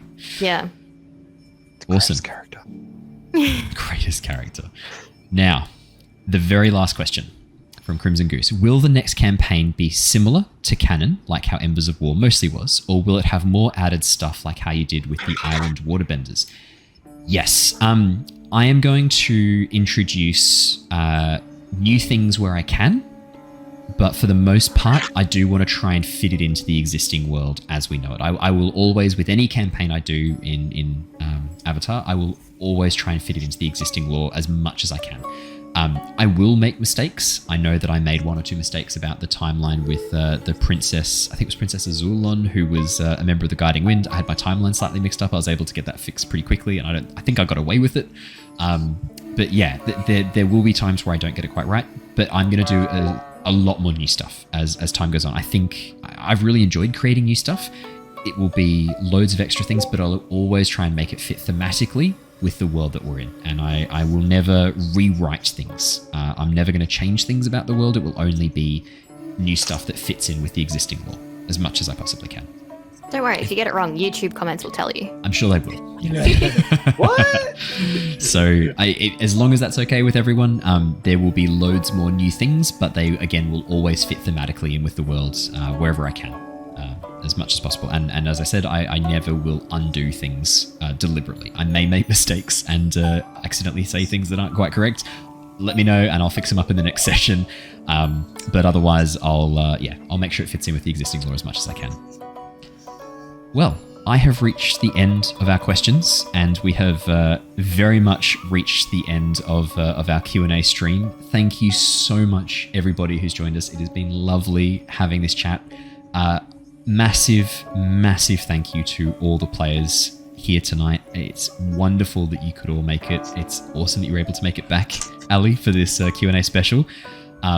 Really, I want to make sure that everyone, if you're watching this and you've enjoyed it, make sure you hit that like button for each of the players, because they have been phenomenal.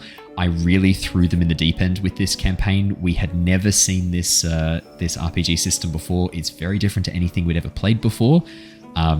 And some of you had only seen little bits of Avatar the Last Airbender. Some of you hadn't seen any of the Legend of Korra.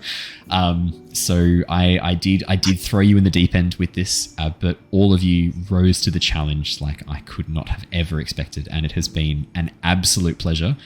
We are definitely going to be having a lot more fun with Avatar Legends in the future, and there's going to be a Kyoshi campaign next, which will be a little interlude campaign before we launch into Book 2 Oncoming Storm. So, I will be releasing the character art for the new characters after Christmas. We're taking a little bit of a break over the Christmas holidays with Avatar Legends. We'll finish up our Tyranny of Dragons. We'll finish up our Curse of Strahd campaign and our Return of the Giants D&D campaigns next week. The last sessions for those will be next week, and then we'll have 2 weeks off. And then I will be back Jan 8th, and I will be 30 by that point. So looking forwed to that. It's going to be great. Aww. GG. I had a good run. Join the club. I had a good one. People get to 30. Yeah. Well, we'll see. I've still got to make it to the 6th of Jan, so we'll see if I make it, hey? Yeah. But yeah, I'm going to be... There's no restrictions on the player characters. It's going to be... any playbook, any bending style, have a little bit of a think over Christmas. I'll get to work on the character art ASAP. Rules. There are rules. There's so many more but playbooks to choose from now. Oh, there's yeah, so many more so many playbooks. cool There's ones. I think there's now 30 playbooks. So definitely make sure you guys have a bit of a think. But yeah, unlike Embers of War, where I wanted us to have at least one member of each nation, for the Kyoshi campaign, go for it. Also level yourself up twice. And I'm going to send through a list of specialized bending that you may pick from, depending on your specific choice of bending. If it's a fighting or mechanist, I have something special for you. Let me know if you pick it, and I'll let you know what that is, because I've got something really fun for that. Brilliant. Well, Andrew. Thank you, Owen. My pleasure. Putting up with all our shit. My pleasure. It's been loads of fun. It's been so much fun. Collective hour. There's been so many. Collective hour, mainly me. Thank you, Daddy. Oh boy. Next season, double the daddy. I'm hoping that they forget about that over Christmas. So please no more, Daddy. Thank you. Talking to me? Obviously, I don't know. Obviously, massive thank you. There's one more thank you to the lovely audience who've been joining us. You are all wonderful, wonderful people. It has been an absolute joy and delight having you along for the journey. It's been really, really fun. I am so happy that you've enjoyed it. That's all we ever wanted, was to have fun and to give you something that you can enjoy as well. If this got you into playing Avatar Legends or any TTRPG, amazing. I'm so happy. If you're still wanting to take the plunge and you're not sure yet, one of the things I am looking at doing next year is hosting some little one-shots for people in the community to have a bit of a play with if you wanted to get your feet wet and have a bit of fun playing it. I'm still figuring out how that's going to fit in with the schedule. It won't be something we stream or record, so there's no pressure there at all. Just some little fun on the side one-shots and things like that to have some fun with the lovely people who watch this. So I'll keep you posted with that as well, how that's going to work. Still figuring that out in the background. But massive thank you, all of you. From all of us here tonight, stay safe, stay well. I know you're not going to get your Avatar fix for a couple of weeks, but we do have 120 episodes of Tyranny of Dragons that will definitely tide you over through Christmas. I guarantee it. And we do have our Curse of Strahd campaign and our homebrew Return of the Giants campaign as well. You can also rewatch Avatar. You can also rewatch Avatar, Yeah, 100%. you can go back and see when we all actually started role playing properly and see what we were like before now. What you do is you get the playlist when you go to work in the morning. Just pop it on the TV. You also can watch it. Leave it playing all day. But there's loads of content, and if you don't hate the sound of my voice by the end of this session, I've also recorded some Let's Plays, some by myself, some with these lovely people. There's a lovely Phasmophobia stream and series that Dave and I did called Ghost Hunting for Interns. That was a lot of fun, where we had two people who were very into Phasmophobia teach us how to play, and we did it all in role as if we were interns being taken around for what we thought was an electrician internship. That's one of the most creative ideas I've ever had for a Let's Play. It was really fun. And we need to do more stuff like that. I've never played Ark, but I own Ark, so if people want to teach me how to play that. We could do. Oh my god, that'd be really fun. Just Ark. Unfortunately, they have shut down all the servers. You would have to rebuy Ark now. No. There's other servers you can use. It's just all the official ones. Oh my god. Thank you so much, everybody. Stay safe, stay well, and we will see you all again really soon. Until then, goodbye, everybody. Farewell! Bye. Love you all.